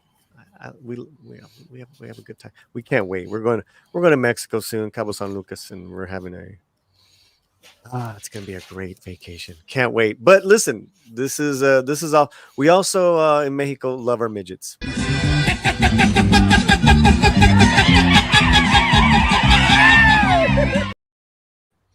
All right, from Mexican midgets to American politics. We are here with Mariana Mancuso, Martha Bueno, Fletcher, myself, Polly the Latino Slant. Let's jump back into it. So where were we? Because I kind of lost it from watching that Mexican midget. Mariana, I think I put you on. I think I asked you to pause your thought for a second. Yeah. So we were just talking about, Martha was explaining kind of like the system is broken, which she's not wrong. And so my question was just kind of, how do you think we fix that? Like, what is the solution? Well, I think that there's a lot of solutions here. I think one of the biggest solutions that we could have is we need to get the partisanship out of the government. And our forefathers warned in multiple letters that they wrote and multiple information that they left behind, that they never thought that partisanship was the right way. And so that is the main issue that we have, because a lot of these laws that we're passing, a lot of these things, we're supposed to have one side versus the other, and they're supposed to oppose each other, but they don't. We see it all the time. They get together, they pass these huge spending bills. We don't have an actual opposition in the United States. We go to war and both sides are like, they're deciding which one, which of all the countries are we going to attack first? Like, we don't have a real opposition. We are no longer following the Constitution. We have not been for a long time. So I think that, this isn't a simple conversation. I'm not going to just give, some talking points and all of a sudden everything's going to be fixed. But this hyper partisanship has been and will continue to be the downfall of the United States moving forward. I don't know if you have a different view on it, but that's just my take. I don't think that we're going to exit this situation that we have by just continuing down the same way we've been the whole time. Yeah, I mean, I think that there's an opportunity for electoral reforms. One of the conversations I hear almost daily is that we need to have we need to have term limits in Congress. And, you know, I gently remind those people, I mean, in theory, that's fantastic. However, in reality, we already do. The problem is they're not exercised, and people are like, well, what do you mean? And my explanation is very simple. If you don't want that person to serve anymore, vote them out. And oftentimes that doesn't happen because people will vote for the person that they know. It's like, yeah, I would rather dance with the devil I know than the one I don't. Right. And I think that that's very problematic, but I don't think imposing term limits is the thing. I mean, I'm a huge fan and proponent of RCV, ranked choice voting. I think that that would allow more competition, which competition in America is fantastic. I agree. I'm a free market capitalist. I love that. I want competition. And so I think that if we had ranked choice voting across the country as a way to implement and elect our leaders, I think it would be a far more advantageous system versus just allowing the two parties to pander to the far end of their political parties in the primaries and get whoever is like can say the craziest stuff and then bring them. They don't, at this rate, they're not even really coming to the center, so to speak, but then it's just not helpful to the system at large, to your point. Yeah, I couldn't agree more with you. I think that, you know, ranked choice voting would be fantastic. And then people could vote who they actually want with a backup of who, I'll take this one, you know, little less. And I think that is such a powerful tool because most people, again, myself included, is like, well, not this person, so let me vote for this one that I don't like. But in reality, there would probably be somebody that I would prefer way more. You know, and then again, the issues of the inner party as well. Things like, you know, what was it, 2008? Was it his 2008 run? Or, no, I think his 2012 run with Ron Paul in the Republican Party was in the lead, and that was never covered by the news, was never covered by the Republicans. They clearly didn't want him, and so he was not the nominee. And so, you know. That was 2008. 2008, thank you. They gave it to John McCain took the nomination. Right, thank you. Yeah, you know, it's so unfortunate because the people that the people want to run and represent us, we don't get them. And so instead of voting for who we want, we vote for, you know, what we can get. I guess this one's better. Maybe next time around we'll have somebody better. And then not just voting for that one person. Americans have to stay engaged with their politicians and with their politics, because the thing is, if you're not doing it, somebody else will. And right now, the people who are paying politicians, who have their ear, who are the corporations who are getting things passed. They will pass legislation that affects us. And unfortunately, you know, it takes a lot of money and it takes a lot of engagement, and we just don't have that. No, absolutely. And to your point about the corporations, is they hedge their bets. And I'm sure, you know, as a fellow Floridian, you know this, but Disney donates to both sides in an election. Everybody does. I mean, everybody donates to both sides. They're like, this way, Disney, Publix, all the big corporations in Florida, they're doing that strategically, because whoever wins, they want to be like, well, I donated to you. Exactly. And I mean, I can see that early when we first came into this broadcast, I spoke about Ross Ulbricht. And then there's Sam Bankman-Fried, who did something, who cost, you know, took money from tons of people. He has a lot of victims, whereas Ross Ulbricht has no victims. Mm-hmm. And you know, Sam Bankman-Fried is going to be freed because of the amount of money that he donated. He got a much less sentence, much less harsh. He's in a nice prison, the same one that Ghislaine Maxwell is in. If you donate, you get better outcomes if you are caught committing a crime. If you know that, so it's so entrenched, and you can see it if you pay attention. And I think most Americans are starting to wake up. At least I hope so. And I do have hope for a future that is brighter than the one that we are currently living in, where, you know, our excitement comes from which old man is going to rule over us. You know, okay, in this case, it's a woman, but you know what I mean. Yeah. Nothing like a good group of old white dudes to tell me how to live my life. I love nothing more than that. I think we're totally in agreement here. So let's get into that a little bit, because you are a Republican for Harris, correct? Yes, I'm part of that coalition. And which I find fascinating. Thanks. And I cannot be a hypocrite and say, oh man, what are you talking about? Because I am not a Democrat for Harris. So, which is why I really wanted to get you on here, just to let's chop it up. That's fine. I'm here to have this conversation. Like, I wish that we had more people in society willing to step outside of the echo chamber and talk with other people. because I think it would help, not only help for diverse dialogue, but it allows you to become, I think, a better citizen personally. So, Well, I mean, I want to extend this opportunity also, since we are going to be doing, I mean, we've been doing this every Friday, ladies. Going to keep going definitely until election day. But I want to extend the invitation for you all to come back. I know you guys are going to be very busy next couple of weeks, but I think it'd be great, maybe before or maybe right after, but definitely some more conversation. No, I love conversation. So your one of your main things as far as you not going with Trump is the women's reproductive rights. I wouldn't say it's my main thing. Well, I think there's, you've brought it up. yeah, absolutely. Right. Look, I don't. Okay. Here's the thing. Tell us a little bit about that. So I did a video on this. It's on my TikTok and it's on my Instagram. And I've been very dogmatic about it because as a Republican, I believe, just so we're clear, I believe in small limited government.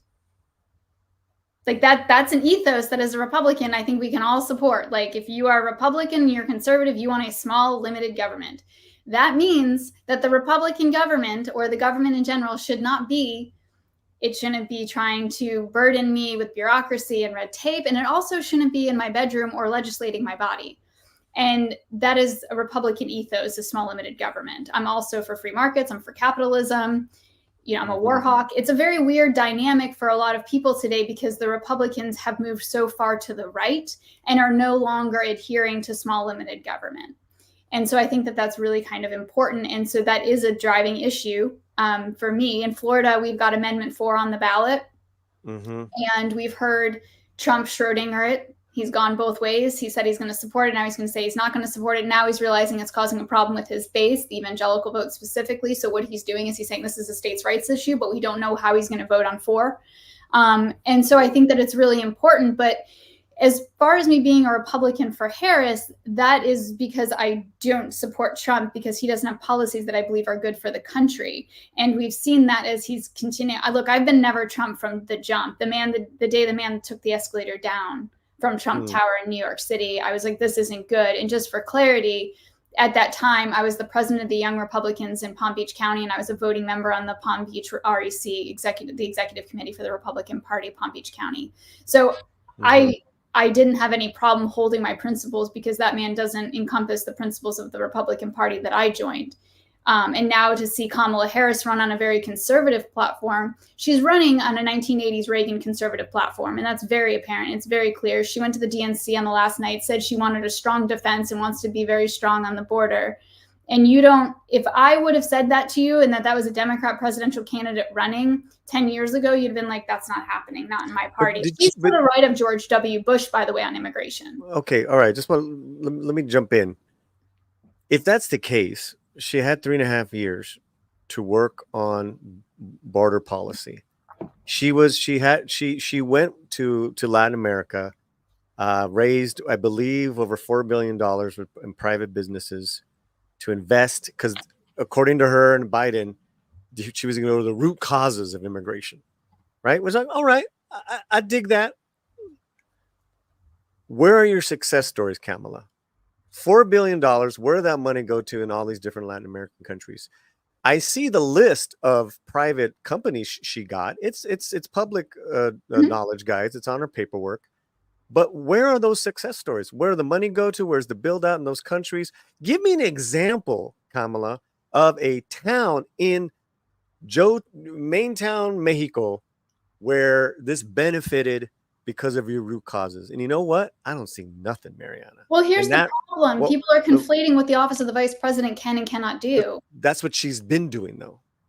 Listen, you're right. Drive policy, Polly. She can go and have all these trips all day long, but she cannot drive policy. The vice presidential office, as the vice president of the American people, you do 2 things constitutionally. 1, don't die. Your job is to be a heartbeat away from the presidency and to break a tie in the Senate. She can't drive policy initiatives. And the problem that I have when people rake her over the coals over what she's done on immigration or what she hasn't done, or when she was the border czar, she wasn't the border czar, at this point, it's moot. The problem is that she hasn't had the ability to drive policy. Now, that does not absolve her from her time in the Senate. Let's be clear. So we can talk about her time in the Senate. Hold on a second, Mariana, because I'm not speaking to to space there. These are things that she's actually done during the 3.5 years, is that she's went and gotten private businesses and raised over $4 billion.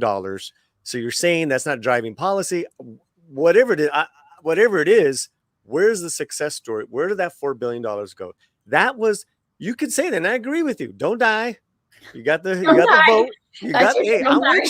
I'm with you. But there was another one here.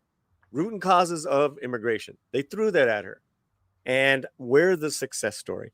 You know what? There is not one, or else she would be running on it, Mariana. It's a rhetorical she should question. Be running. I agree with you. Look, she should it's not a rhetorical question because she had a layup opportunity to raise this money. And you know what? Let's concentrate on whatever said business in Mexico. Make that town a success. Make it to where young people stay in that town.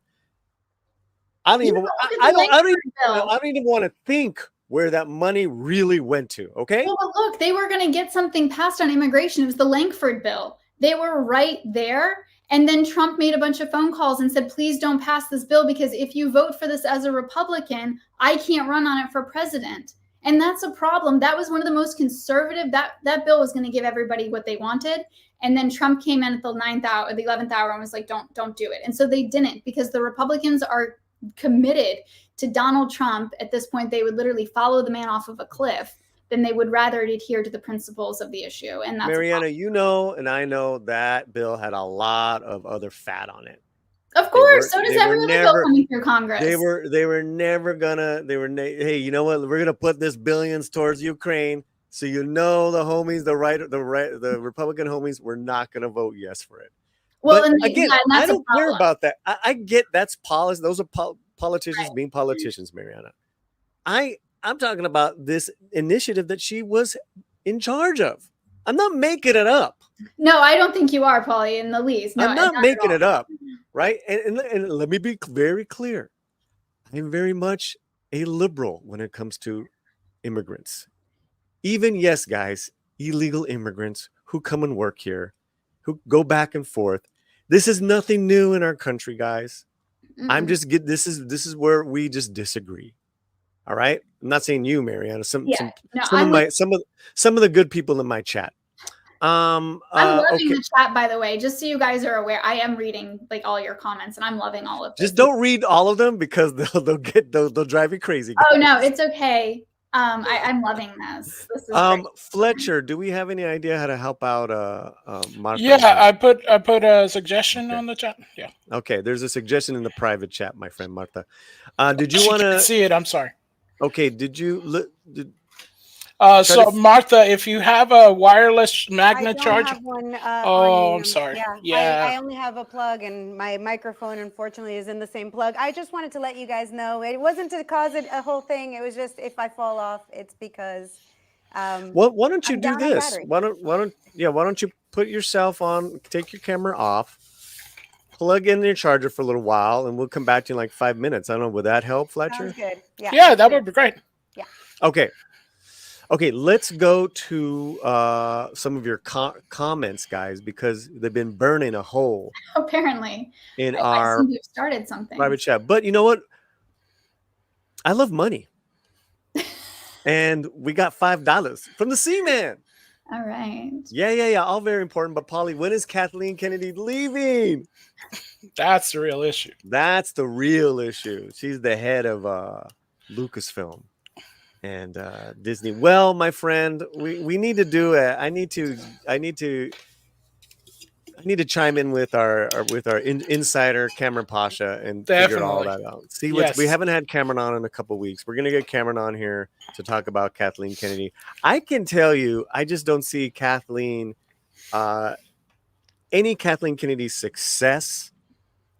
So she's had failure after failure in the last couple of years. More recently, The Acolyte, garbage television.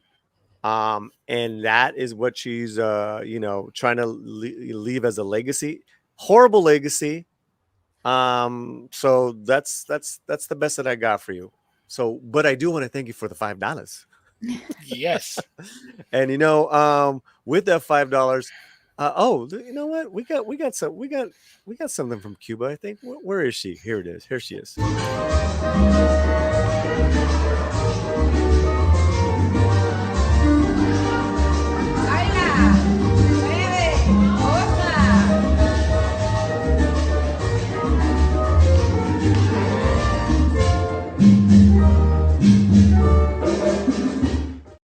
Songo. I love that. I love it. Reminds me a lot of my Nana. God bless my Nana's soul. She was dancing up until she was about 90. Yeah, Nice. Yeah, pretty amazing. Okay. All right. Those Dems are not today's Dems. No, they're not. No, they're not. Yeah. You guys can comment on this, please, except for Martha. Aw, poor Martha. We love you, Martha. I'm back and join. We I'm love you, really enjoying. I mean, can I just say, right? I'm gonna go solo. Can I just say right now? Wait a minute. What? That's not solo. Here. How cool is this show today? You got not one but two incredible guests. I hope you guys recognize. Smash the like right now. I want to get over to 100 likes. It helps the algorithm well past when we have stopped being live today. Right, Fletcher? It helps get this stream out. Yeah, So and also, you guys, when you share it, when you comment, also if you're watching this on the replay, comment on the video. It really helps the algorithm out. We really, really, really appreciate it, and thank every one of you who was join us today and our wonderful guests. I gotta say, Fletcher, today you're a little angry. A little angry. A little. Yeah, you got a bite to you today. What's going on? It's Friday, so you can't have meat, and it's like, it's like, oh man, I can't have meat, so I'm just snacking on cheese, and it's like, and I can't even have crackers either, because it's like, wait a minute. Guys, Fletcher's a hardcore Catholic, all right, hardcore. Fletcher's got nuns praying for me. That's how much we love Fletcher. Nuns are no joke, man. They're awesome. They're full of nonsense. Yes, nuns are the nuns, the nuncius of the nuns. Don't worry. Make the world go around. I'm just saying. Everybody knows that the world is sitting on top of a turtle, and the nuns help it. Turtle Island, son. And we're back from our comedic moment with our very serious guest, Mariana Mancuso, who's a political analysis. Fletcher, are you impressed? I'm impressed. Very impressed, yes. But also, too, she's a Dodger fan. Massive. That's... And the very lovely and activists out there doing her thing, and huge on X, Marta Bueno, who is charging up as we speak. Okay, so maybe if you want, you can. Do you have the YouTube open or no? The YouTube, Martha, send her the YouTube. I don't think she knows we're on YouTube. Okay. Send her the YouTube link. We're on X. I mean, I'm just saying, hey, if you wanted to what do you call it? To comment with the people in the chat or not. Yeah. Most of the people in the chat are jerks. So, yeah.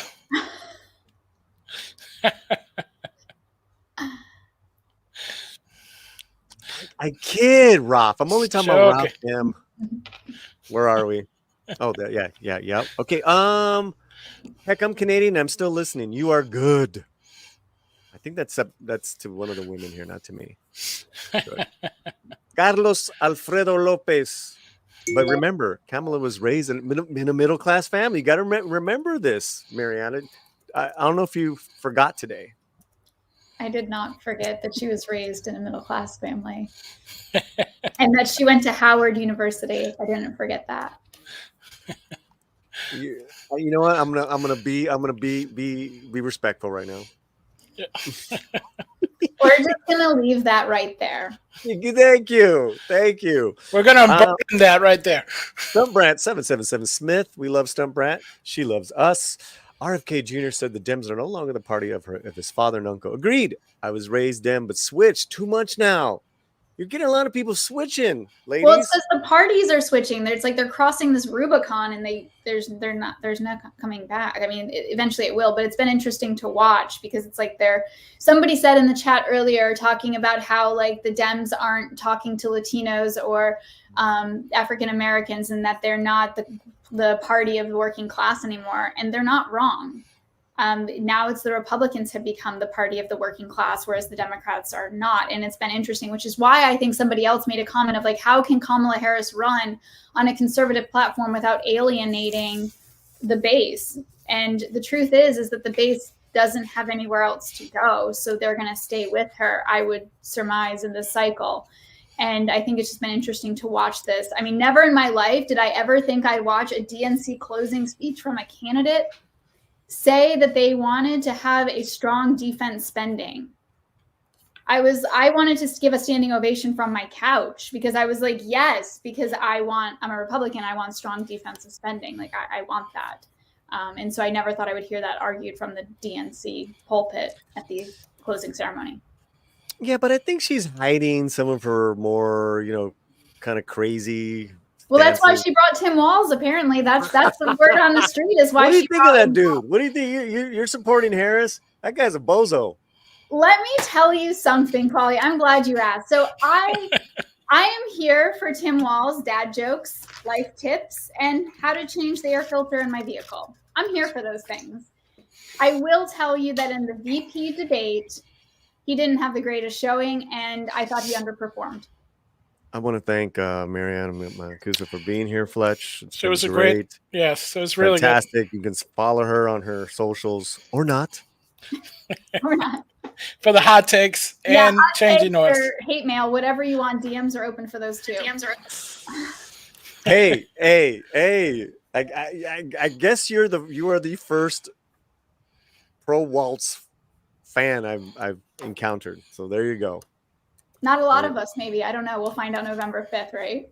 This is the first pro Waltz person that I am hearing of too, to be honest. So I am shocked.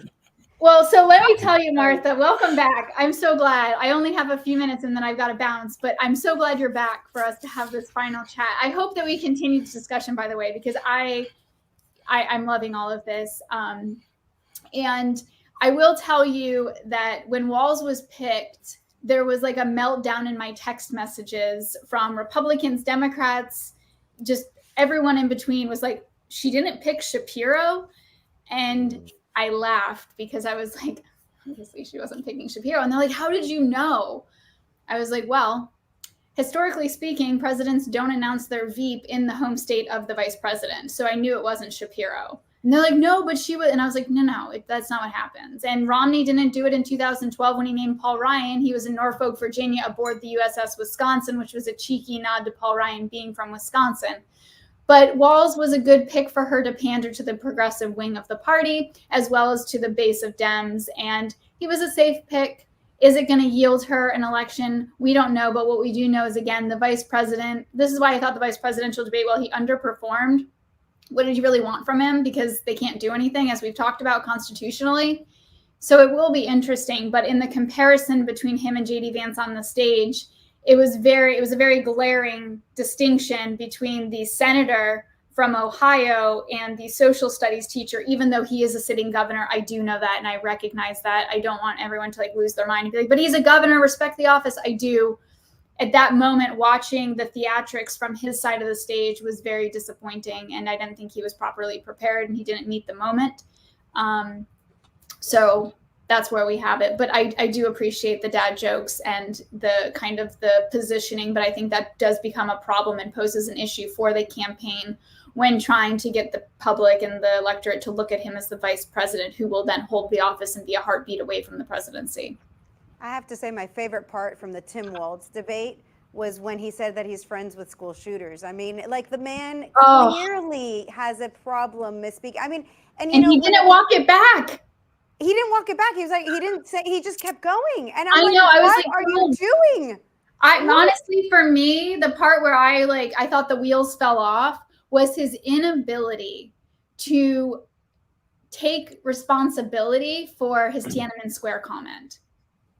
Yeah. It was horrible. And what made me even more kind of like annoyed about that was that they knew that was coming. That was not a gotcha. Everybody knew that. The campaign knew it was going to come out, and you can't tell me otherwise because I work in comms and campaigns. I mainly deal with the press, and they know that ahead of time, and they didn't give him, he either wasn't adequately prepared, which shame on the advance team and the campaign team, or he left the note card with the response at home because he was too busy putting on his friendship bracelets. I don't know, but it was a very bad response. And that was the part where I was just like, that's disappointing, Tim Walz. I think he's terrible for men, period.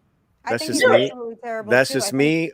Yep. But I got two super chats, and I'd love, Mariana, for you to chime in on them. Then I know you got to go. Johnny Gonzalez for $10. I appreciate the VP debate. It was what a debate should be compared to what we've gotten with the president the past 10 years. Yeah. Both performed well. JD better, though. Agreed. No, absolutely. It showed us that we still have the stomach and the place in our political discourse to have a policy debate and a meeting of the minds and to be able to find common ground. So I did appreciate it for that. And I know that a lot of people, unfortunately, were a little upset that it wasn't more like antagonistic, but it wasn't going to be. And I appreciated that. Yeah, I think JD Vance had to have that, stance. If he went in there very aggressive, compare that with Donald Trump, I think the whole team would have been seen as too aggressive. But Walz, he really didn't have a lot of great answers. It was kind of a disaster, honestly. It's such a contrast. Before then, I was like, I don't really like JD Vance. He wasn't my pick. I really wasn't in love with him. And seeing him next to Walz, I was like, wow. He definitely won me over. Came across as a man's man, looked very, like somebody that you want to look up to, possibly respect. Definitely somebody that, people are saying, oh, I could have a few beers with him. Yes. Tim Walz, I don't know anybody that's like, wow, I love him. And then there's the part that, that it wasn't addressed. I wish JD Vance would have brought it up, but how does a teacher on a teacher's salary go to China 20 times? How does he travel there 20 times to go collect or give out little red books? I mean, I don't feel comfortable. There was a point in this country where being a communist or being associated with communism was very bad.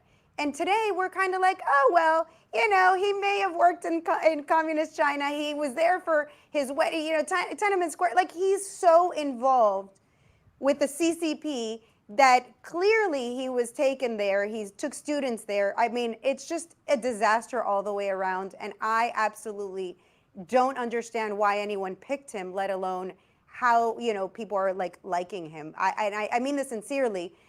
Because again, I did not like JD Vance. So for me, I don't have this cult of personality thing where I love politicians. I don't love Trump. I don't love any of them.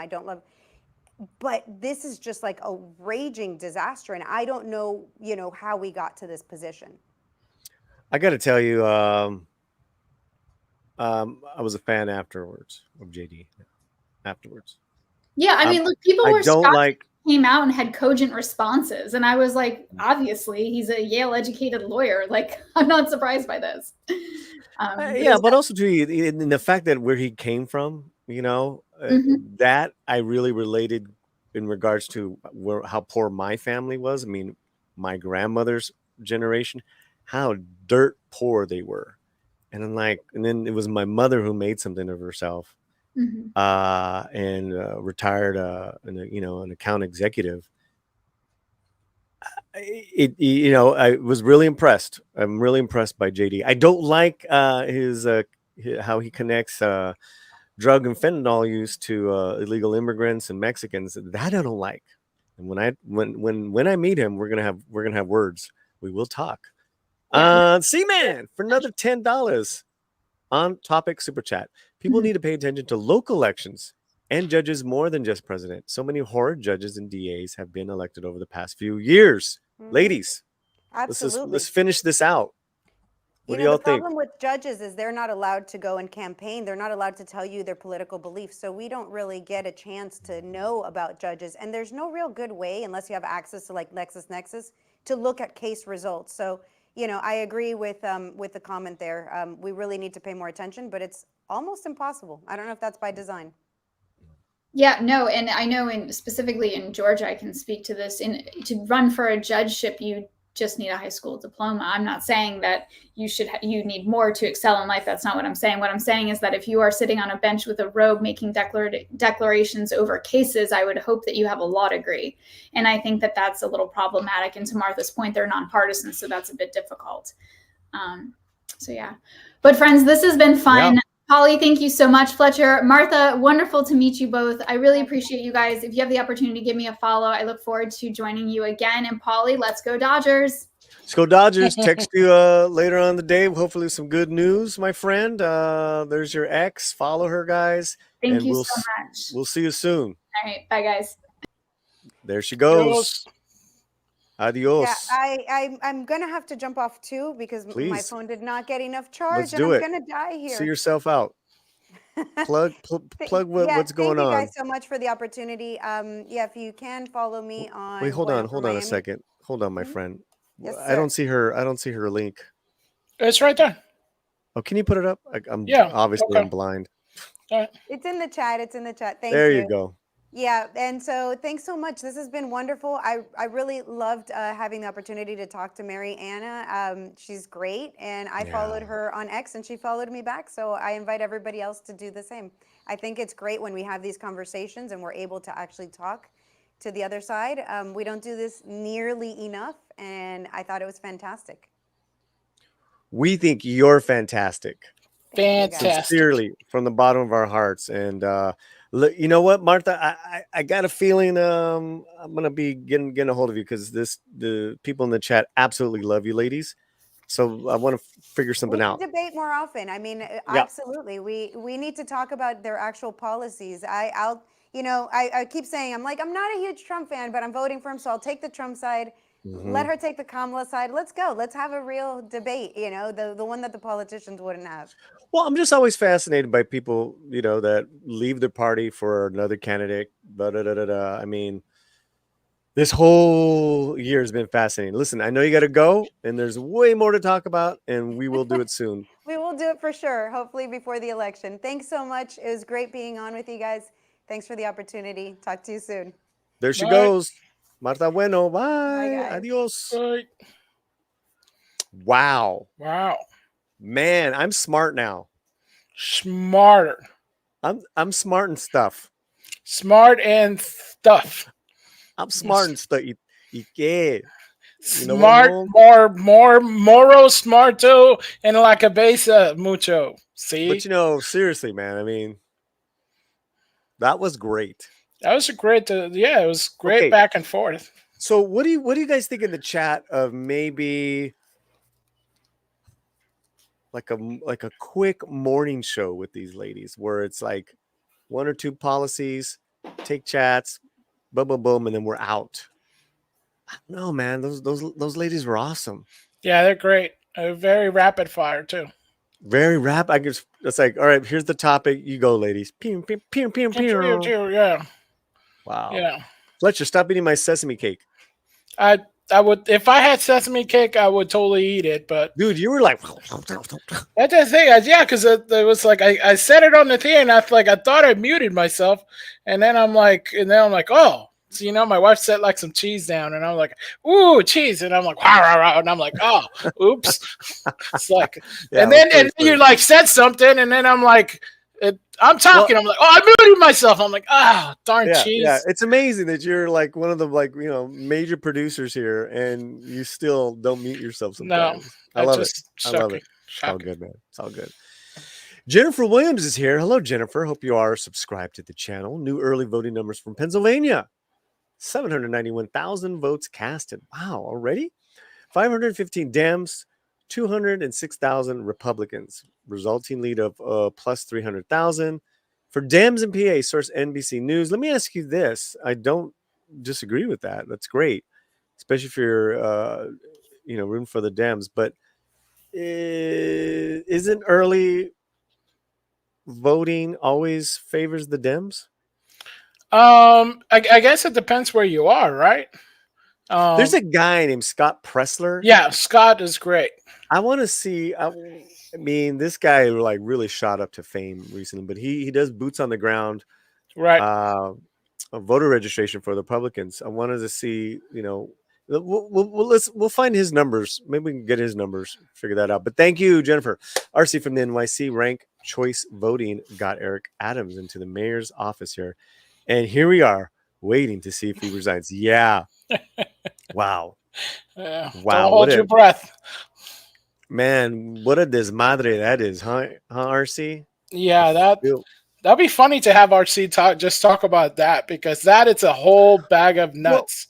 Well, and someone said this about local voting, and you're so right, guys. Get educated.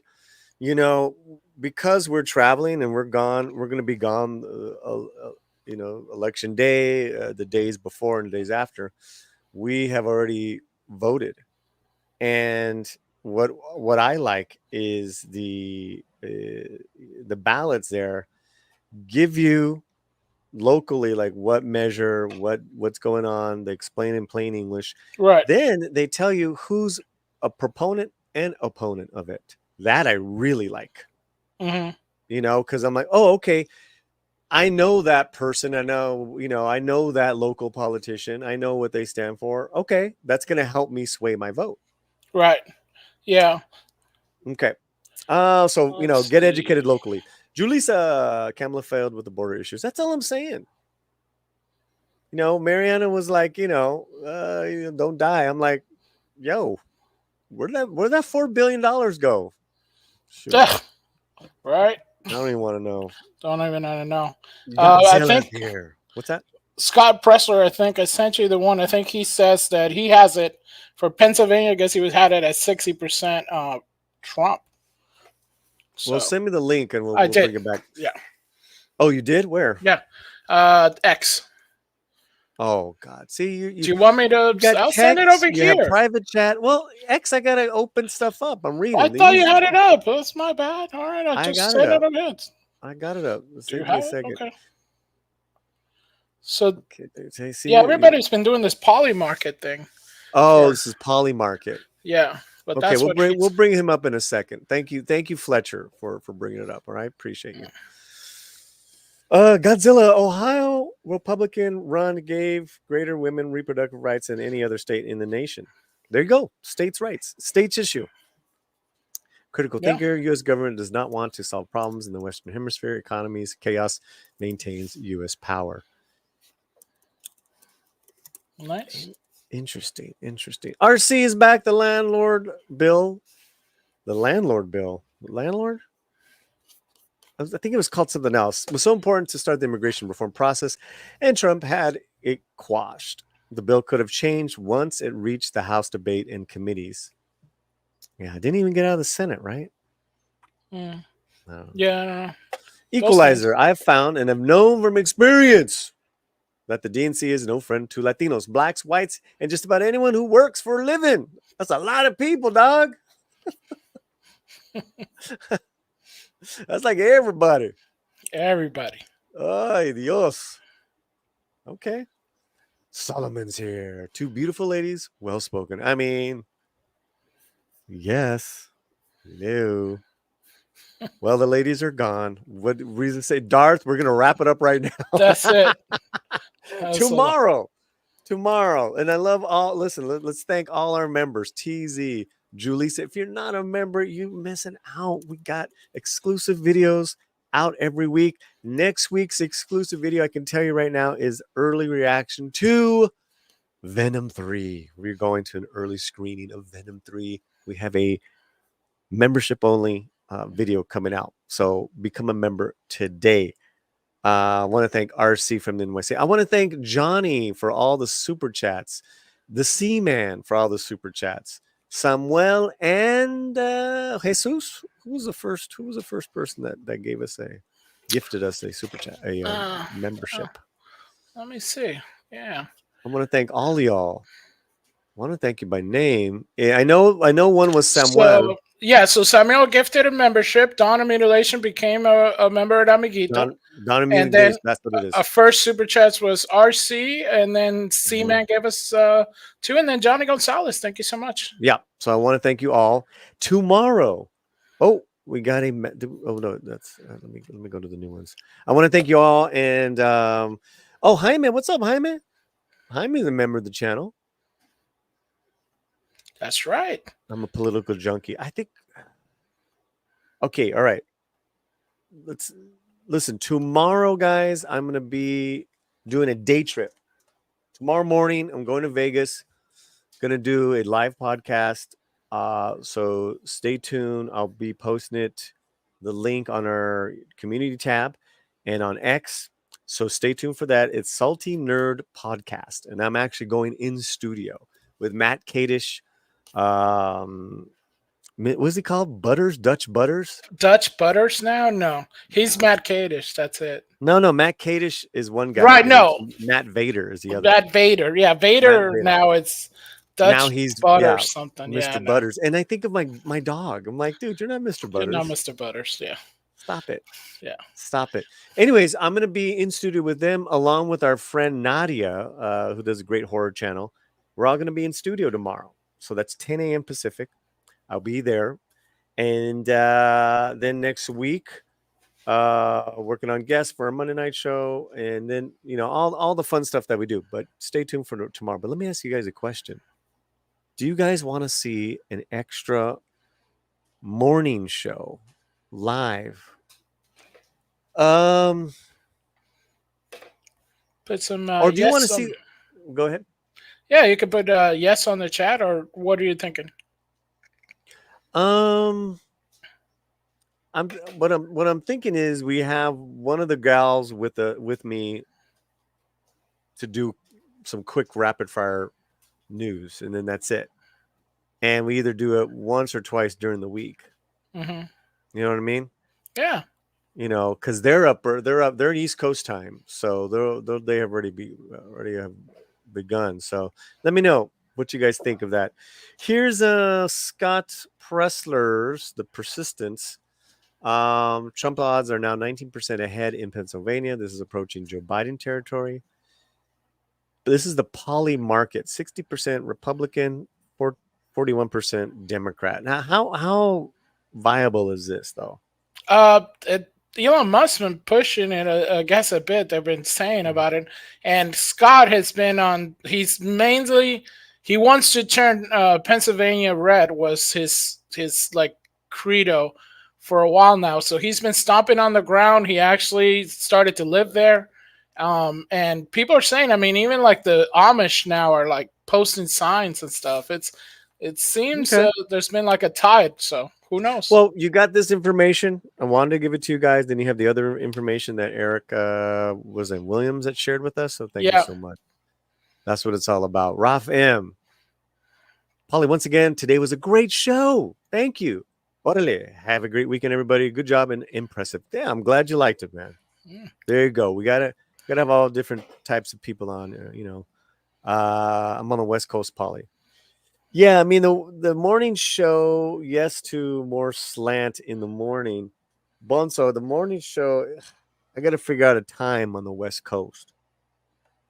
Yeah, it'd have to be like either like incredibly early, like 5 a.m.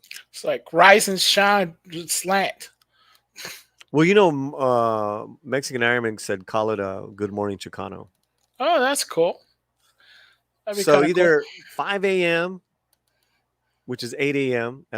East Coast, or 8 a.m., which is 11 a.m. East Coast. So 80, you know what I'm saying? So it's one of those. Right. Pockets. That would be Chicano afternoon,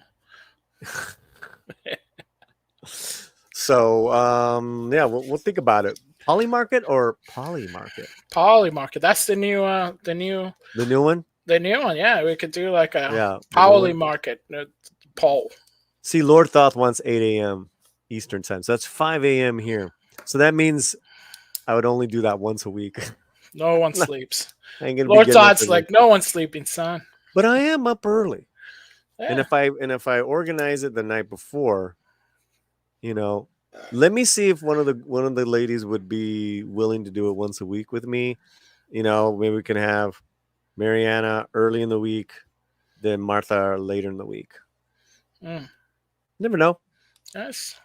All right. I think we're done. I think we're out of right. here. Another fantastic success. Anything else, Fantastic. Fletcher? No, it's if you just check out thelatinoslant.com because I just had received my mailer as mailer. I guess they call it Newsletter. newsletter just recently, and if you guys subscribe, it's free. And Mhm. we never sell your information, and you'll be able to get great new stuff from Polly and the gang. Yeah, so what Fletcher's talking about, guys, and we still have over 70 people here watching us live, combined X, Facebook, hello, Facebook, and YouTube, is on thelatinoslant.com right now. If you go there, a window will pop open and it'll say subscribe to our newsletter. Or you scroll down and you'll see that. You put in your email, and I'm the only one that gets your info. You can just put your email, it doesn't matter. We have a growing newsletter list. I come out with a newsletter. We just had our 19th edition come out, and I released it yesterday. So that was cool. And it combines content from the website and our YouTube channel. So there you go. Boom. So yeah, 5 a.m. listening with coffee. Well, it might work. Might work. Great stream. Thank you, man. Thanks you. Thank you, Julissa. If you broadcast between 12 and 1, most folks come on a dinner break, so less likely listening around 2 p.m. is ideal. 2 p.m. Pacific? That's kind of rough because also, too, that impedes on my other work that that's another reason why. It would have to probably be earlier. It'd have to be before Midnight's Edge, or a Culture Casino, or Loki. Because Loki streams like at 8, right? He streams at 6 my time. Right. So I'd either do it before him or after him. Right. I mean, I could do it afterwards, which would be 7 a.m. Pacific. It'd be 5 a.m. Pacific. 8 a.m. East Coast. I think I like that time. Because it's like we're the first. Like, you know what I'm saying? Right. It's like rise and shine, mother truckers. Damn. Don't get crazy, Fletch. All right, Fletch, what do you have going on? Well, we have my wife coughing in the background because it's probably laughing at something. And so we have Midnight Edge in Espanol next Wednesday, and we're going to have some shorts coming up on the channel. And also, what's it? So you're going to be tomorrow. You're going to be on. Yeah, check it out. We got the link. Yeah, the link. The link was just created. Oh, boom! Once you post it, so they can.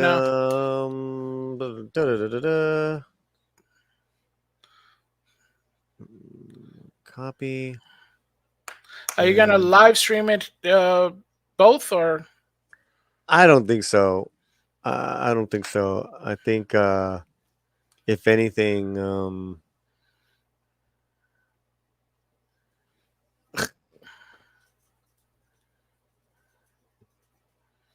he's got some funny thumbnails. Cool. I guess we're talking about Gina Carano.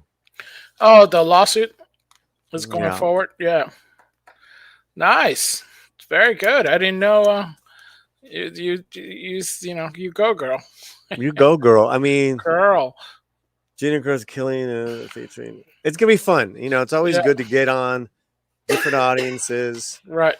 I was like, can you please invite Nadia? I love Nadia. I want to meet in person. Good people. Right. And me and Kadish have broken bread several times over the past couple of years. Really cool dude. And, I can't speak for Tom of Midnight's Edge. Or, what's his name? Odin. Your Catholic brother. I don't speak for them. Just kidding. Good people. So that's tomorrow morning, guys. There's the links. And what else, my friend? Yeah, we're good. We have the go check out the latinoslant.com and thank you. And if you're catching this on replay, please leave a comment below. It really helps with the algorithm. And make sure you still subscribe. Consider hitting that notification bell. And if you could please become a member. Yeah, and how many we got 2 today, I think. How many likes are we in the chat right now? How many are we like? We've so got let 85. me refresh. 85 and 1 dislike. 86. Got a dislike. We have 1 dislike, guys. I love it. That's funny. I love it. Nice. Need The dislikes actually help more, supposedly, I hear. Yeah. Yeah. So, Ralph, whenever you're mad at me, go ahead and dislike. Oh my God. Put a like. See? Put a like. Don't be smirch. Look who's here. Like. Late. I'm late. I'm late. I'm late. It's all right. You can always catch the replay. Nice. Okay. We need some East Coast representation. It might happen, man. It might do 5 a.m. It might do 5 a.m.